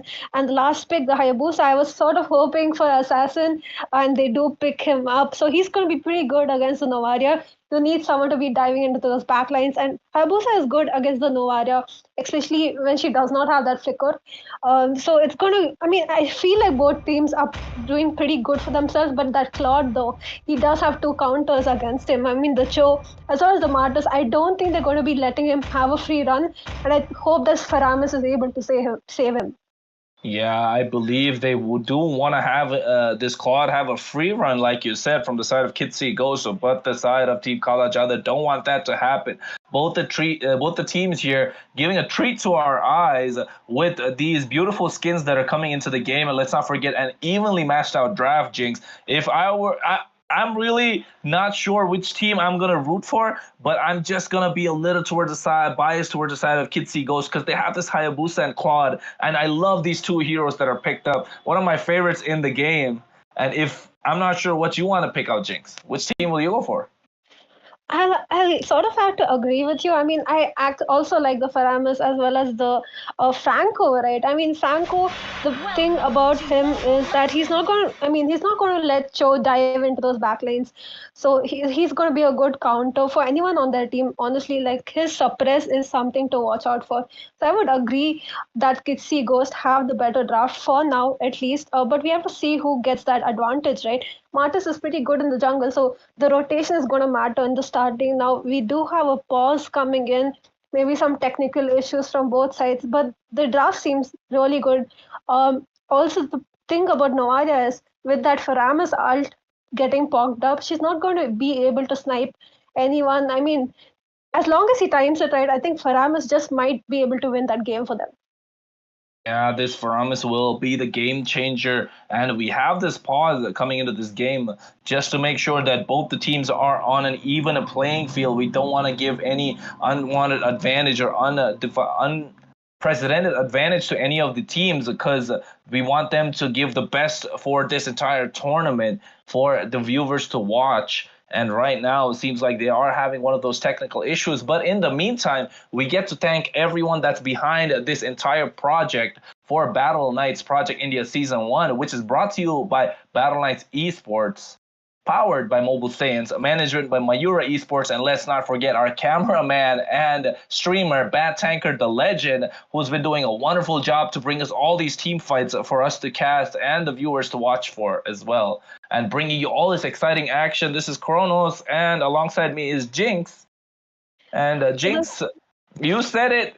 We both like the side of Team Kitsi Ghost. But if this Cho has a really great time picking those people off with the Way of the Dragon that we like to see, then I can tell that easily this game can be taken away by Kala JADU. Yeah, and one thing though, Kronos, while you were like mentioning our sponsors and everything, one thing I noticed that we're not focusing on is that Yuzong, right? He's also pretty good with diving into those backlines. So I think he's going to do pretty well. He also has that Petrify. So he's not going to be letting Novaria as well as Beatrix, run around freely. So I think that's a good pick coming in as well. I think we're sort of favoring Kitsi Ghost, but that no way means that Kala JADU has a bad draft. The Esmeralda, the Martis, as well as the Beatrix, if she gets farmed up, she's pretty good. I sort of would have preferred a Brody, but she is good against the Faramis, right? If she drops those bombs right in time, it just might cancel out that Faramis ult. So at the end of the day, your game skills do matter more than the draft. I mean, drafts are pretty good, but it just depends on how well you time those skills. Yeah, and speaking of all of these skills that are being picked up, we didn't notice Jinx low kid here on this quad going for the Brave Smite emblem and not the Quantum Charge that we usually see. So he wants to be a little more tanky. So I think he realized that he's not having the best of games this entire in this first match. So especially given the fact that he has been countered by this Cho and Martis, and like you said before, so opting for this Brave Smite emblem for him to be able to sustain a little bit more in lane, and when he dives into the backline with that BMI to hit that blazing duet. But speaking of, ladies and gentlemen, we are into the land of dawn for game number 1 in series 2 for the day between Team Kala Jadu on the blue side and Team Kid Ghost on the red, and Jinx Array here already providing so much vision for his team. True, and he's going to be poking out that Hayabusa. I mean, look at the damage of the Cho. He is a tank, but he's dealing quite a bit. Novaria does snipe in to give some support, but looks like while she was doing that, she got chunked down by this Faramis. Faramis, though, showing her thumbs up there, saying, nah, you went in a bit too deep. But this is a good time that they can probably invade this blue buff, and looks like that's what Cho has in his mind.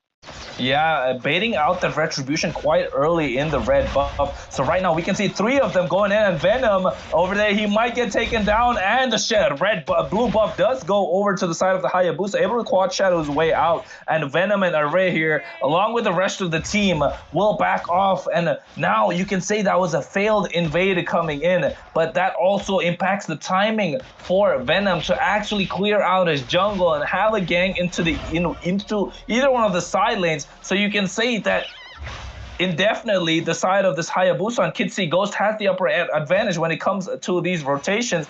But the Haruka here, once again, in the face of this Hayabusa, not letting him farm in peace as he forces the retribution once again.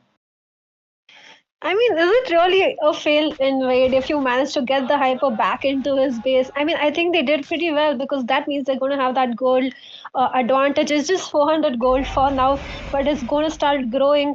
I hope the first turtle is up, and Esmeralda has already used up her sprint as well to get up from that little skirmish around the turtle pit. Hayabusa, though, does want to get this. Novaria baits out that flicker as well, and I think this might just be the time for them to take the turtle, but he is, I mean, it's hard. He has to run away. The Petrify coming in furious dive. Array Shunpo, but gets first blooded by the Yuzhong. And Hayabusa going into the quad shadow, but cannot. He's too low. The Black Dragon comes out. Haruka taken low, but will he go down? No, he does not. As the Turtle Shield is right on time, but he gets taken down by Ask Your Girl About Me. And I bet he will be thinking about that right now. Probably. I mean, Hayabusa, he's like getting chunked down quite a bit, but good support from his team, right? They did manage to save his life there in top lane. And that sneaky turtle take by this Martis, I mean, he was like, just distract them while I take this turtle, and that's what he did. That means a goal advantage to the side of team Kala Jadu. They just have like around 200-ish gold. That's not much, but they seem to be dominating, especially in the jungle. Cho already using the Way of the Dragon on this Franco managed to escape. You can see the hook landing on the Array though, but the Call Altar was baited out quite early, and he's making down quite low. Decimation. Martis was there with the kill. Shadow kill coming out, but onto the creep as well. He gets knocked up. That's a double going on to Venom, and right now he is poisonous and poised to take this team to victory in this game 1 for the series. And you can see that blue buff invade being quite successful as both the EXP laners making the rotation in the mid lane as well. Now that's true. Looks like they're rotating bot as well. Franco gets caught out here, gets that kill to Beatrix, and now they are on this Claude. Like I was saying, right, Claude has plenty of counters, and that Martis is getting farmed up, and now he's going to be dealing massive damage. He already got that Hunter Strike as well. It's going to be tough to, stop him. He's just going to be in your face along with that Esmeralda as well as the Cho. And the Cho's doing pretty good as well, right? He's kicking away those key heroes. He's setting up his team. He's giving definitely a lot of vision, way more than Franco. I wish the side of team, Kid Ghost, we really like that draft, but like we were talking about, the skills do come into play. If sort of lacking, especially in rotation. as well as the map clearance which Cho is giving to his team is just too amazing. Oh, the flicker G Kundo, Way of the Dragon is there, but there's the Bloody Hunt as well to help Loken survive as the hook comes in. And Kabane with the clutch. Same with Array there. Both the teams are realizing what their goal laners can bring to the table and protecting them as Venom chunks down the turtle, and he will for himself and the rest of the team as a Blitz gets knocked up by Kundo, but there is no more follow-up as there is no Way of the Dragon, which was used earlier. And you can see that the impact is Esmeralda is having Haruko to the back line with the Falling Star Moon, gets a kill. And right now they are slowly but surely taking their lead in this game, which is right now 4.2. I didn't even notice, Jake. That caught me. That's true. And they also get that mid lane inhibitor, right? That really opens up the map for them, to especially to that blue buff, which is critical for Hayabusa. But Hayabusa, though, having a tough things to come up. But now that the tankiness have come in to the side of Team Kala Jadu, he is going to have a tough time catching anyone out. He does seem to want to get this Esmeralda, but I don't think so, right? She is just too tanky, and Yuzong is not going to be able to melt her. Yeah, in the bot lane, you can see Cho gets taken down. So does Kabane on this Franco, but there's the decimation, and you can see the Cold Ultra coming in clutch there. The bottom tier 3 turret being seized upon and taken down as Low Kid and Blitz will try to defend the tier 2. And that was a good engage coming in, but meanwhile Hayabusa trying to make most of the opportunity and farm out from the side of Team Kala Jadu's jungle. But Array spots it out, but uses the Retribution and Quad Shadow just to get away. True, but this just might be another invade from Cho, right? He's going to be poking you out there, and looks like all those invades really helped them out. They already are 5k in the lead. Amazing, dive coming in from Yuzong. He does not manage to get that Beatrix. I mean, she is extremely low. Oh, you see the Iron Hook connecting. There's no Bloody Hunt Invoker using the Flicker, but there's the Way of the Dragon and the Astral Recall right in the face of this Yu Zhang, who gets taken down. But you can see Claude going down in the bot lane as well, and Hayabusa being taken down in the jungle. Chaos descends everywhere in the Land of Dawn. A decimation comes out from Venom.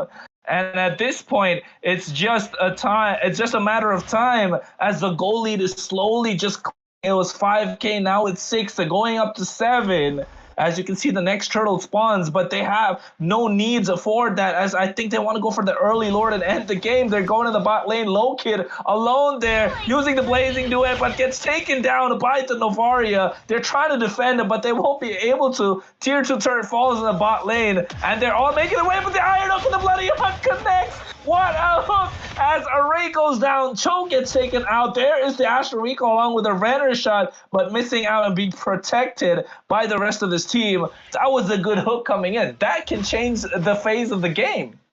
It could, but it does not seem like they were able to capitalize on that amazing hook. I mean, he pretty much dragged him quite far, right? It just completely towards his turret. That was a good hook coming in from Franco.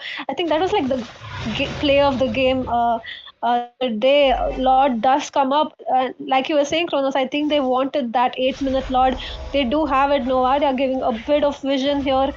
And there's like 4 people already on that Lord, and BT is going to be able to chunk it down, because it looks like the side of Team Kitsy Ghost do not want to contest. I mean, they are so low in turrets already. Hayabusa is looking to dive in, but I don't think he should. He just might get caught out again.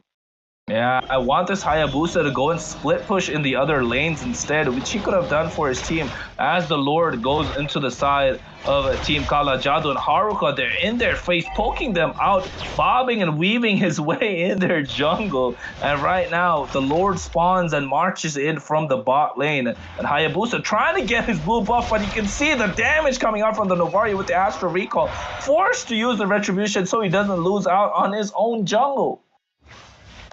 Yeah, and then now the mid lane turret is going to get pushed out as well. Cho, though, that flicker ult coming in on that Faramus, a key hero that got picked up, and now it just might be a GG for them. Yeah, the Petrify along with the Black Dragon coming out, but there's Haruka with the sprint trying to run away, but Thomas has a low death timer. As you can see, 2 from the side of Team Kala Jadu was taken down quite early, and the hook is there. Haruka just eating up all this damage from the Yuzong as he's not able to sustain, but Haruka might get taken down. Oh, the Falling Storm was just a disengage, but Array there with the G Kundo, and you can see Astro Rico from this Novaria Invoker invoking his face in the game.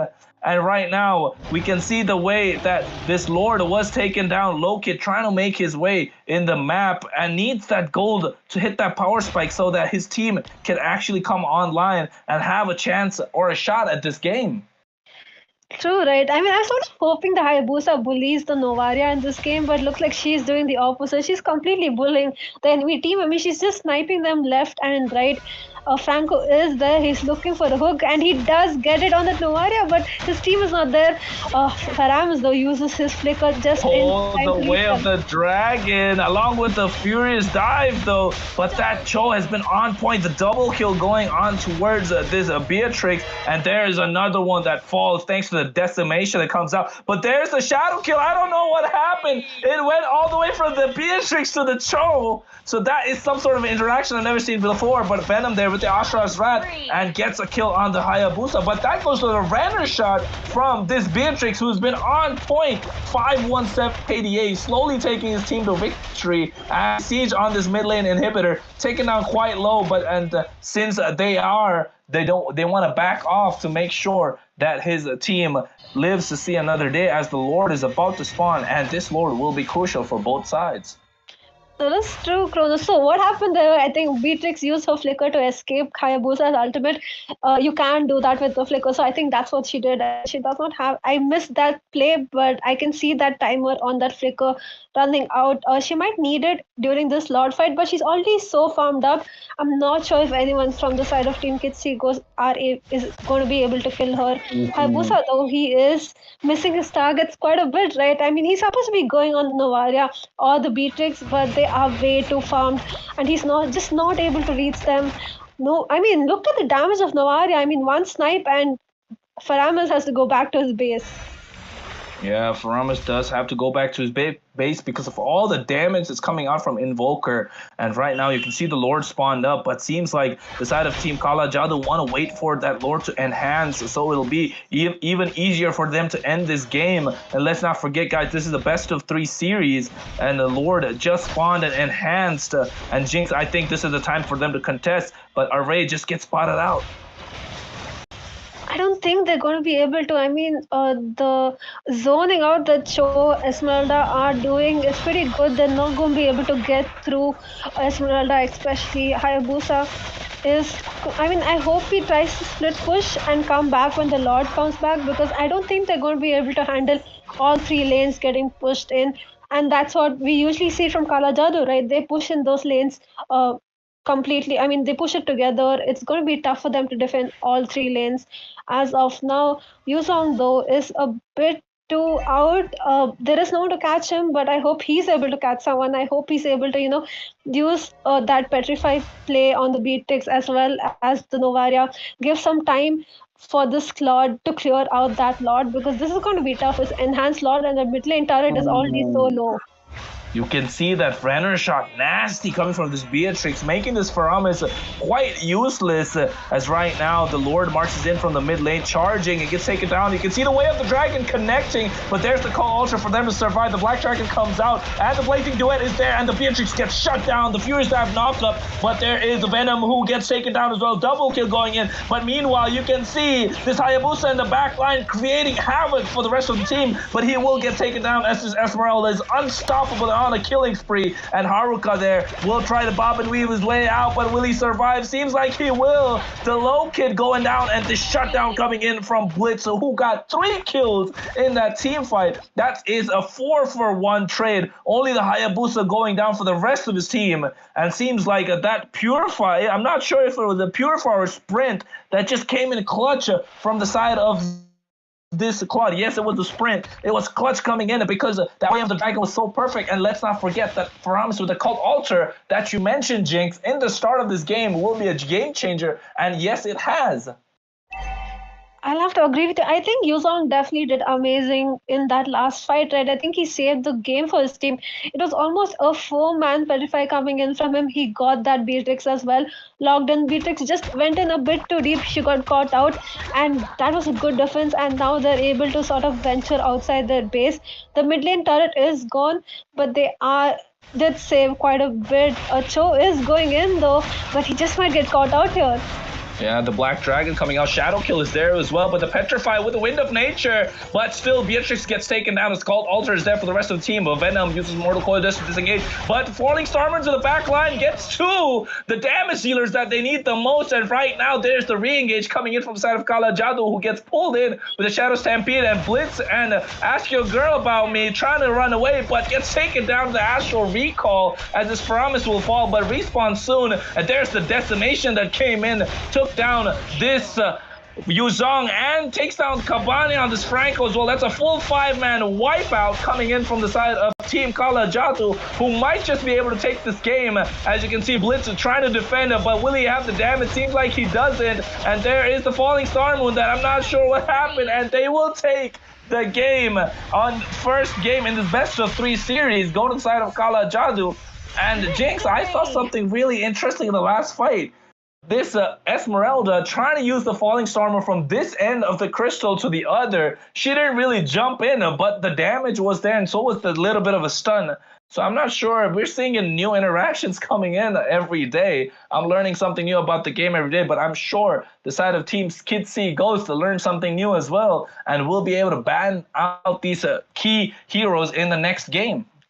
I'll have to agree with you. I mean, they did pretty well towards the end. They had the momentum, but they just did not expect that Esmeralda. Honestly, I didn't expect her to have that much damage as well. She was on point with her ultimates, except the last one, like you mentioned, but she did deal that damage, so we shouldn't be complaining.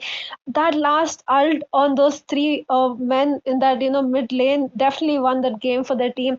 I mean, and then her team did support her as well. They did pretty good. The Viper coming in.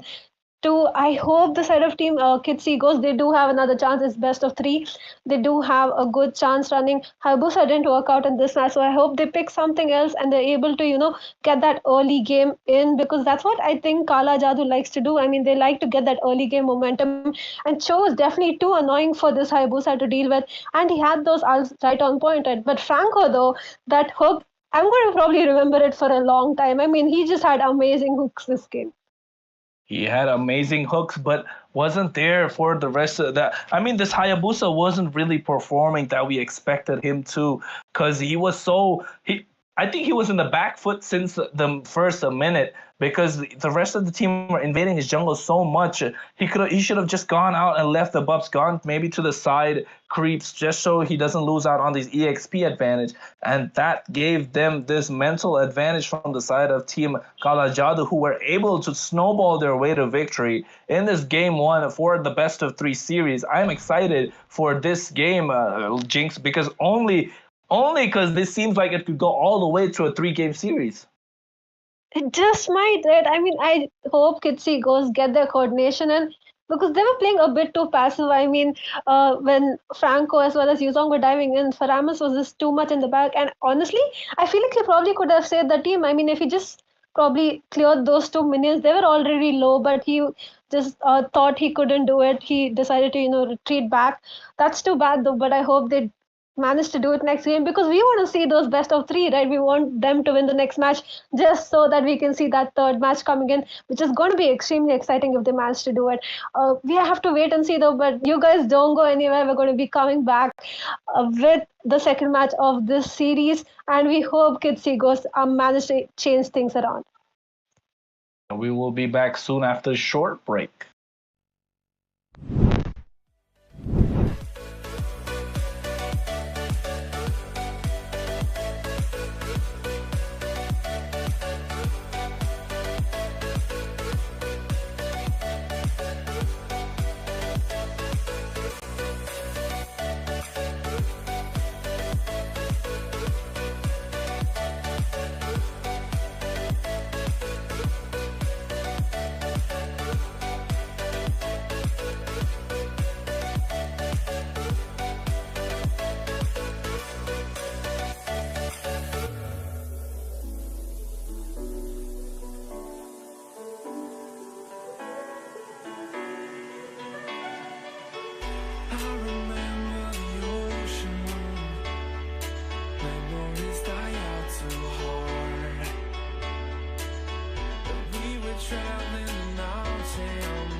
something to hold on to, gotta find it first.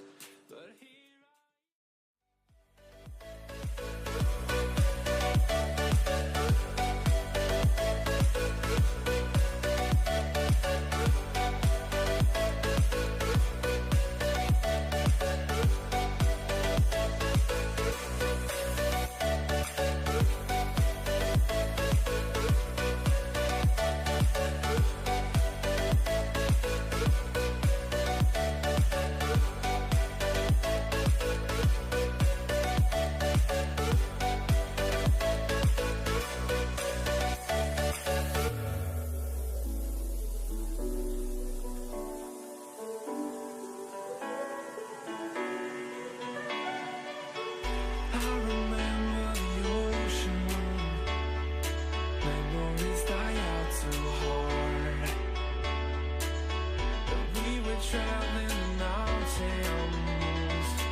something to hold on to, gotta find it first. But here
something to hold on to, gotta find it first.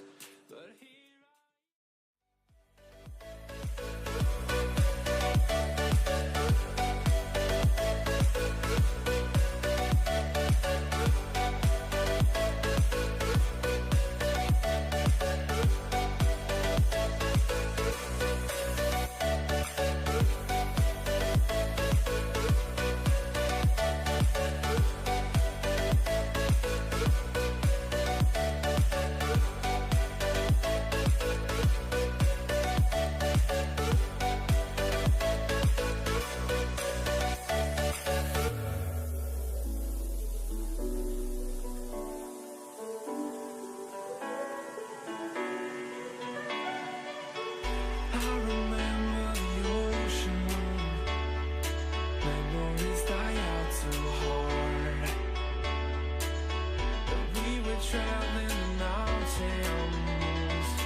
something to hold on to, gotta find it first. But here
honest.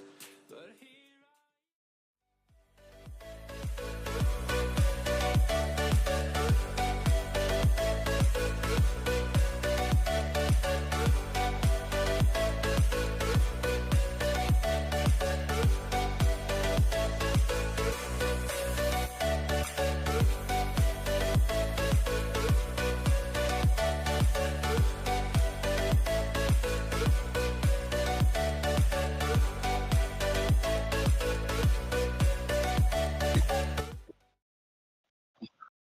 Welcome back, everybody, to the quarterfinals of the Battleknights Project India Season 1. It's a best of 3. We are in series number 2 for today, and ABM have already made their way into the semifinal. Now it's time to see, will Kala Jadu be able to secure their place, or will Kid C Ghost will have an epic comeback and take it to a game 3? As right now, this is Kronos alongside Jinx, who will be your casters for this match. And I am excited, Jinx. I think I don't want to wait anymore. Let's just head straight into the draft. Yeah, I think we should head straight into draft. Like during that short break, I had to drink some water because my throat seems to be giving up on me. But I definitely hope Kids See Ghost haven't given up. They do have the first pick this time around. So I hope they're able to turn it around, right? See what they actually had problems with. I think the Esmeralda was really troubling for them. They couldn't really counter her. I think maybe they should think about banning that hero, or maybe even the Cho. I mean, everyone from the side of team Kara Jadu did a very good job, so I'm not sure what they're going to be banning out, but looks like they think they had trouble with Novaria and they're going to be removing her this time around.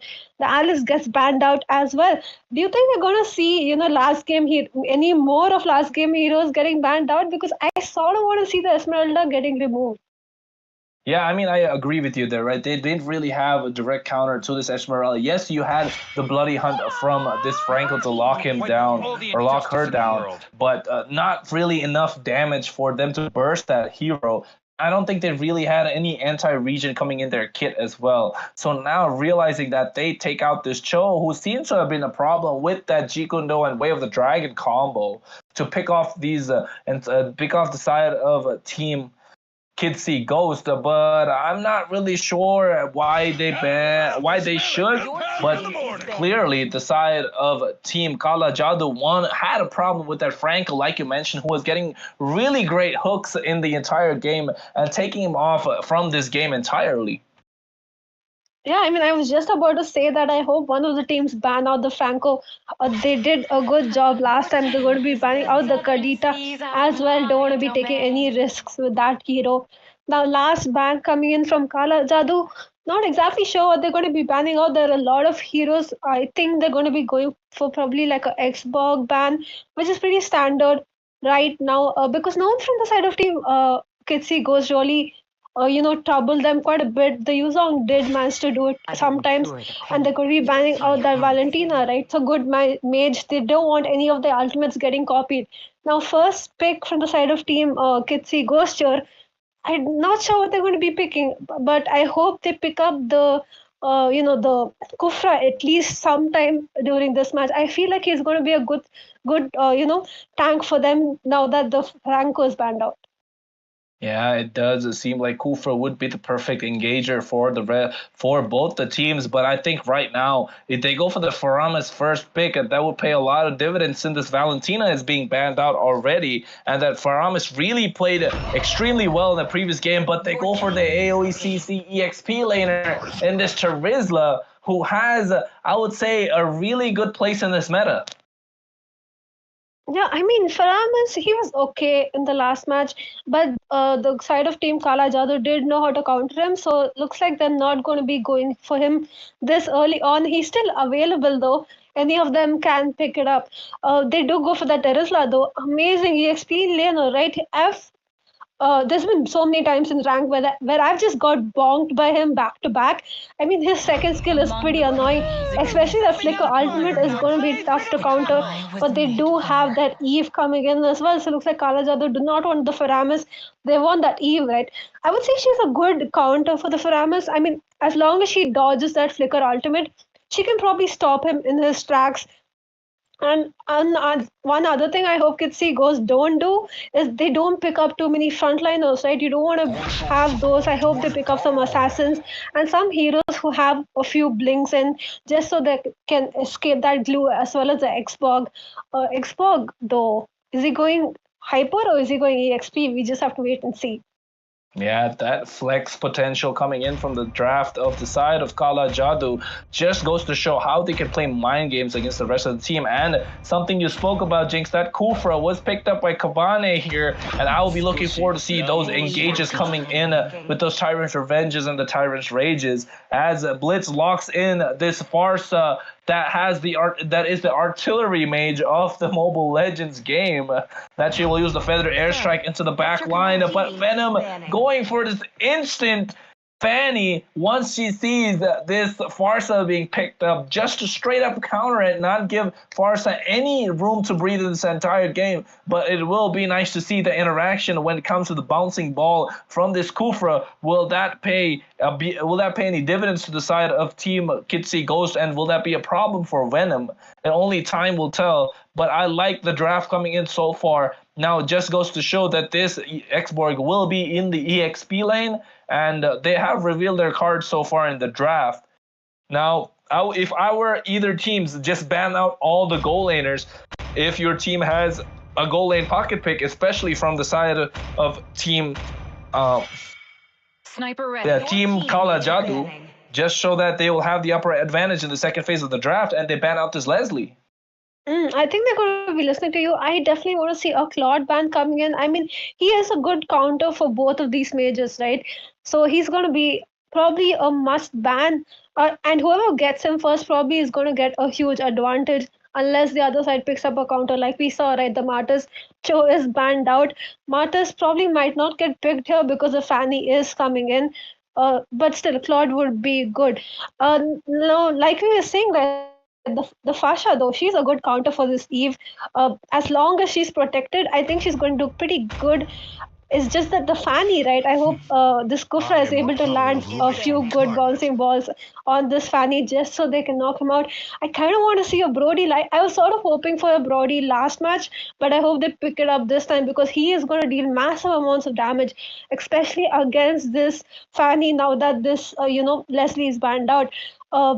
They are going to be banning. Looks like they're not listening to us, Chronos. They're going to be banning out the Kaja as well as the, Bane. We were sort of hoping for those bans, but they have other plans.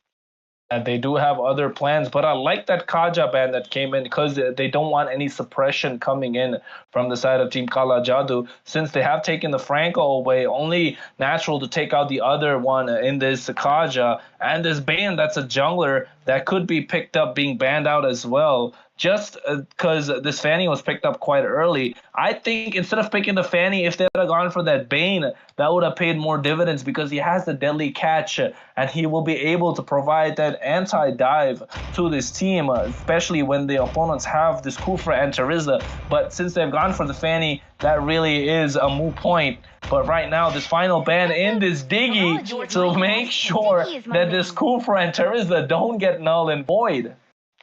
That's true, but Kronos, what I was noticing, I mean, the Kaja is banned out, right? That means Ling is available for, free pick coming in here because the side of Team Kaja only has that Fanny. So I think we might just see a Ling. I'm not sure. I'm sort of hoping for it. He's going to be good against this Eve, right?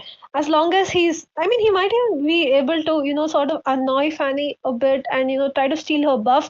That's what I'm hoping for because when you have a Fanny in the opponent, you definitely don't want to be giving her the blue, maybe going for those invades. And now the side of Team Jadu picks up that Claude. Fasha, though, she's going to have a tough match this time. Yeah, this Farsa is going to have a tough game indeed because they have so many heroes that can dive in the back line. This Fanny, this Claude that you mentioned.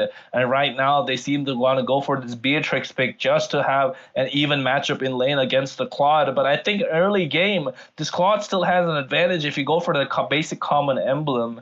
And this Fanny will have free reign. I think that goal lane would be better if they went for Brody. That would be the instant reply to an assassin. And it looks like Lokid hears me loud and clear, picks it up. But this Granger in the jungle, I'm not really sure if that's a great pick because he will be caught out quite often. Maybe a Fredrin would have been better there just so that he can sustain this Fanny, out-sustain this Fanny, and also not have a problem in the jungle. But Array with this last pick, Atlas, and I am excited to see these 4-man, 5-man Fatal Lynxes that will come in, Jinx. I know, I'm hoping they do it. It's going to be amazing. But I'll have to agree with you. The Granger pick, I'm sort of skeptical. I was hoping for Assassin or even a fighter. Martis was available, right? He probably would do a good job against this Claude. But right now, only Terizla, if he times his ultimate right, is going to be able to stop Claude. Maybe even the Kufra, unless he has his hands full of Fanny, right? We have to wait and see. Both drafts do seem to be going good. I hope, Kitsy Ghost have a plan underway. I hope they have planned this out. I hope they've practiced with these heroes because they definitely need it. Because this is the second match, right? If they lose this, they're going to be out of the tournament. I'm sort of hoping they win this just so I can see these teams play one more match. Yeah, I want Kitsy Ghost as well to win this one so we can go to a best of 3, but we will only find out as, ladies and gentlemen, boys and girls, and friends of all ages, we head straight into the land of dawn for series number 2, game number 2, and a match point towards the side of Team Kala JADU, who will be on the red side, and on the blue side, we have Team Kitsy Ghost, as this is Kronos alongside Jinx that will be bringing you the action from this game. And right now, I'm surprised to see Kabane going for the Tyrant's Revenge for the first kill rather than the bouncing ball, knowing that Venom will be a menace when he's trying to invade into the jungle. I'll have to agree with you, but looks like it's Atlas who's going to be invading into the jungle. They've already taken their red out. That's what we usually see from Fanny players, right? They take their blue and they dive right into the red. And good work by the side of Team Kitsy Goes. They've taken that red already. Fanny, she is going to be taking that small creep. Just a little bit less farm for this Granger. Atlas being quite a bit annoying. He does escape out of there, but used up that flicker. Waste of resources, right? I mean, he probably would have used that flicker for the team fight. Yeah, I'm not sure he really needed to flicker out. He had full HP, and he did. Yes, he used the second skill, but the rest of the team was there to back him up. I'm not really sure what he was thinking, but he won't have that flicker now for another 75 seconds. So definitely not going to be there for this first turtle as a Venom trying to find a pickoff now. He is level 4, has that cutthroat power spike, and will be able to take someone off, but only time will tell as they go for a gank into this bot lane. And you can see this Granger gets stunned as the cutthroat is there, but not enough damage, and the corrosive stripe to reel that CC, and Fanny will get out, but the first blood goes in the Claude, thanks to the BMI, as Kufra trying to peel for his team, but little too late, as this Granger will fall to the side of Team Kala JADU. Dude, think about Fanny. She's going to have an extremely fast rotation compared to the Granger here. I sort of wish that maybe picked another hyper because Granger seems to be having a tough time, especially against the Fanny. You don't want to be picking 2 marksmen. I just hope he's able to farm up fast and deal a bit of damage. I mean, at least more than he is right now. The first Lord the turtle is up, and Xbox is dragging it down to his side, but I don't know if they're going to be contesting. I mean, Brody is there in the mid lane, but the Atlas, though, he's doing a good job of zoning them out. Yeah, he does a good job indeed as a Venom picks that turtle up. And that's something you mentioned, right, Jinx? You don't want to have 2 marksmen going against a Fanny, just so that you'll have an easier time. Because the Kabane now on this Kufra has 2. His mind is split into 2. Does he really babysit his goal laner that is this Brody against someone like a Fanny? Or will he have to babysit this Kufra? But you can see that this engage coming in, but this Kufra gets taken down with an overextension in the bot lane. Yes, he landed Tyrant's Revenge and Rage, but there was no follow-up, and Lokid with the late CC, and there was the BMI to finish him off. As that was quite a lucky trade for this Claude. Get lucky 2 times in a row. Maybe third time will not be luck. It'll just be the skill that he proves to show, as they are trying to invade into their jungle. And Tyrant's Revenge charging up. Will he go? Yes, he does, but misses everyone. Nobody home there as a Venom will get taken down. No, he doesn't. That's a two-man Fatal Links right in the real world manipulation, but there is the penalty zone, and Granger gets taken down as there's the Blazing Duet into the back line, but nobody there. Once again, double kill going on towards the side of Invoker, and Array goes down. That is a well worth it trade coming in from the side of Kala JADU, who are slowly but surely getting their firm hold and grasp into this game as they're trying to siege into this mid lane tier 3 turret. True, and I think they might just be able to get that as well. Xbox though goes in a bit too deep, loses his shield. He's going to be able to run out of there unless Granger gets his hands on him, and he does. Just like too much, right? Learn when to retreat. Now that top lane though, it is getting the mid lane. Sorry, it's getting chunked down, and that's the one turret you don't want to be losing in the starting of the match, right? But another thing, the side of TEAMQRT goes, they don't have anyone to dive into those back lanes.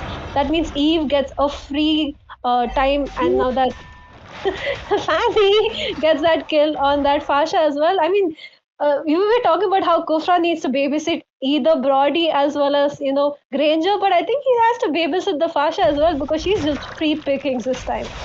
Yeah, you got to babysit 3 of them. So this Kufra Kabane does have a lot on his plate right now. And when he spoke about free, Venom saw that free kill, went in with the steel cables, got that cutthroat, and immediately taking it off. And right now, the side of Kitsy Ghost doesn't have the retribution online for this Granger as that has been communicated. But you can see in the bot lane, they get a kill on towards this Claude, thanks to the Death Sonata coming in from this Granger, as Array here will be looking for once more that big fat engage that he loves on the Atlas, but there is no damage coming in from the marksman, just the Invoker as he gets, there it is, that's a real world manipulation that's dropped, and Low Kid will be there trying to kite his way back as Array does have the Fatal Links. Will he go for it? No, but gets taken down quite low, and that is the killing spree going into the Granger as they're sieging on this turret, and there's the Feather Airstrike coming in as well, along with the penalty zone. BMI just to back out as the flicker was forced out from Invoker. There's the last insanity coming up from Haruka. There's the corrosive strike,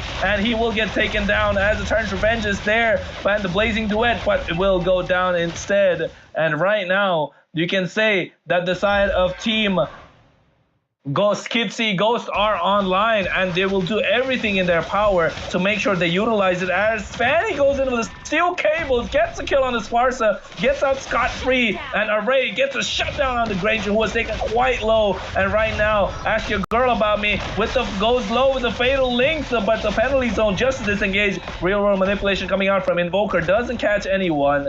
And right now, those were some really good engages from both the teams, but I can say, Jinx, that the side of Kitsy Ghost came out on top, finally able to catch up to that goal lead slowly but surely. Sure, I mean, they definitely did it. I was hoping they'd do, and they managed to do it. That was a good, 5-man gang coming in the bottom lane. They managed to get that turret as well.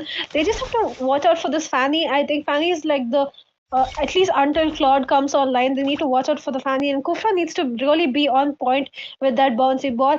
Looks like he's trying to go in on that Fanny though. Very amazing knock-up.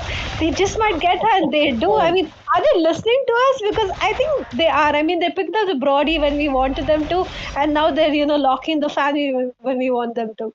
Yeah, you saw that bouncing ball coming in clutch there, using it at the right time so the Fanny can't really get out from that engage. And right now, without Fanny around, they will be able to take this turtle, but Haruka doing his best to zone this Granger away from it. As you can see, the Fire Stake coming out, but the Frog Armors burst down, and Array here trying to go into the back line as the penalty zone comes out from this Terizla, and there is the 2-man Fatal Links along with the Blazing Duet with the real world manipulation as well. And you can see the damage is there as Kufra gets taken down, so does this Brody and Haruka. I'm not sure how that happened as finally Low Kid gets shut down thanks to this Venom, who is really poisonous in this game as Death Sonata along with the Feathered Airstrike. We usually forget how great that combination is thanks to this Fanny picked up. We were talking about being babysat so far, Jinx, but right now it seems like that combination of the Feathered Airstrike and Death Sonata is completely forgot about. Throwback to season 16 or season 18 even.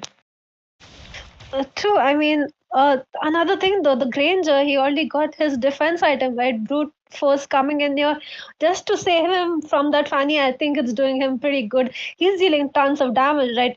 I don't like him in the gold lane, but I definitely like a Granger in the jungle. He is almost carrying his team. I think he's doing a good job, especially with the lineup, especially since they don't have anyone to be diving into those backlanes. Fanny does go in here. She's going to not be doing as much damage as she used to.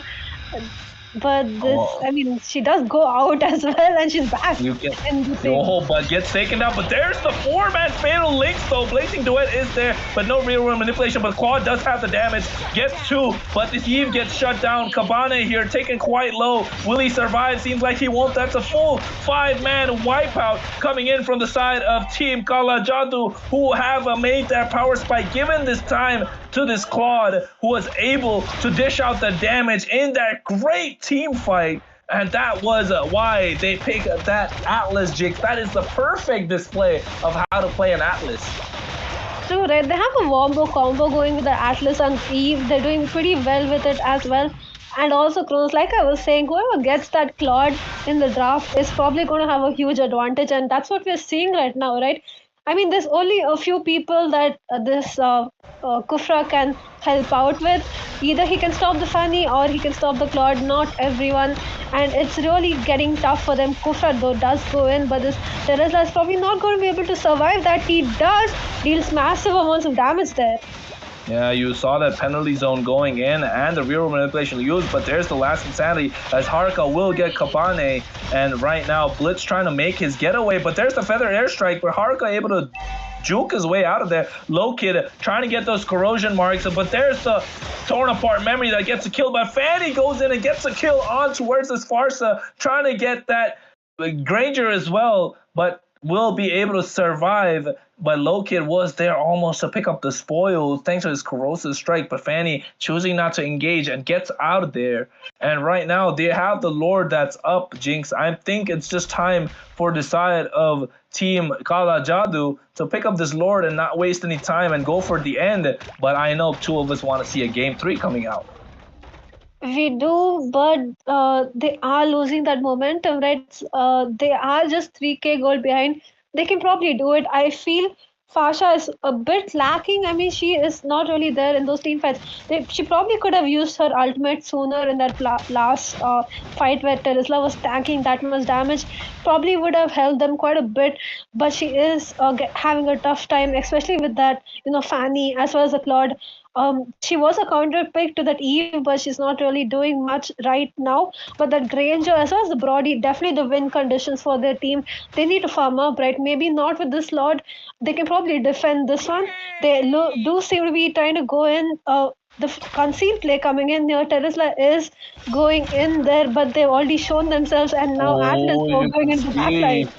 Array there, Kabane still there, but take your girl out, gets taken down thanks to the export, but the feather airstrike is there, and Array gets taken down as well. And meanwhile, Fanny making her way to the inhibitor, taking out a turret, was slowly trying to take down the inhibitor, and missing out on the steel cable just to get away, but unstoppable coming in as Kabane gets taken down. That was quite the distraction coming in from this assassin, who has that high mobility and is able to utilize the situation just to split push. And now the team's Kitsy Ghosts are clearly on the back foot. They don't know if they should defend or go for the Lord, because Venom clearly gets the Lord for free as Haruka is able to use the last insanity and bait out the flicker, but Low Kid will get taken down thanks to that stun that comes in from Invoker's real world manipulation.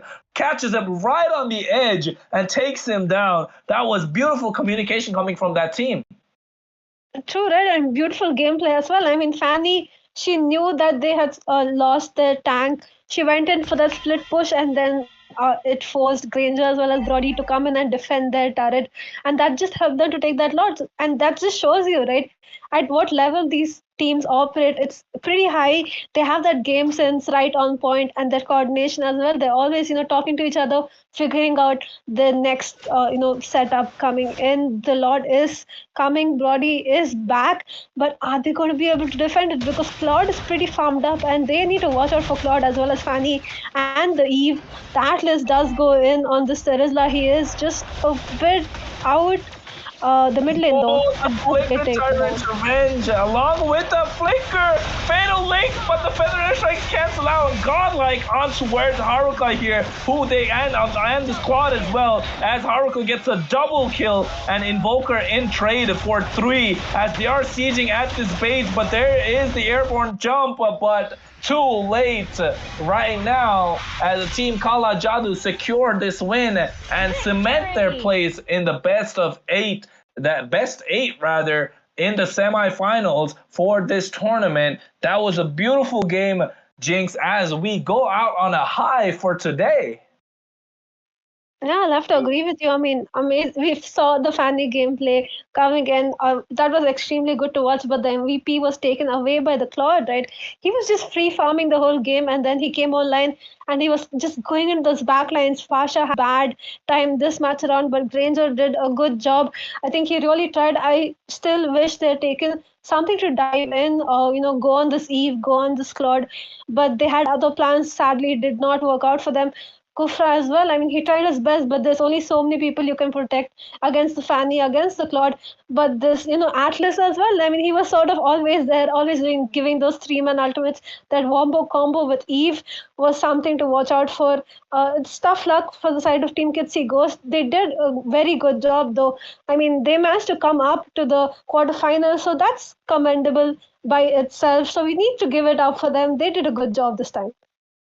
Yeah, they did a good job indeed, but sadly, there's always a winner and a loser in this game, and they got the short end of the stick and won't be able to qualify for the further stages of the tournament. And congratulations to the side of Team Kala JADU here, who have made their way into the top 8 of Battleknights Project India Season 1, which is brought to you by Battleknights Esports, powered by Mobile Saiyans, managed by Mayura Esports and streamed by Bad Tanker the Legend. And this was a Jinx and Kronos who were your casters for this final series for the day, as we will be signing off. But don't go anywhere, ladies and gentlemen. Stay tuned for the action coming in tomorrow, as we will be signing off tonight. Jinx, you got anything else to say before we get off stream? Seems like she doesn't, folks, and we will be going out indeed. You have a great rest of your night, and see you, and goodbye.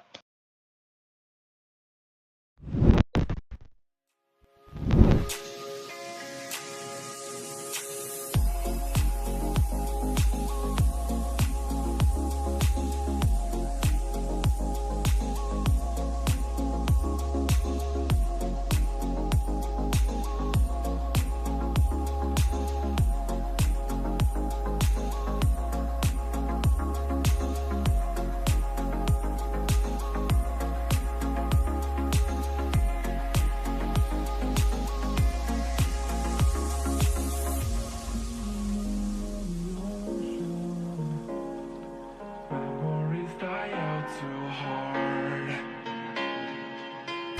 We were traveling mountains just to find the loudest tears. We set down by the fire, knowing we could aim higher, but we didn't know that yet. So if you want something to hold on to, gotta find it first. But here I am, 'cause I've been laying under palm trees, waiting for the summer, knowing there's nowhere to go. 'Cause I am happy on this island, wanna be my farmland. I don't ever want to leave, I'm in a tropic club.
If you want something to hold on to, gotta find it first.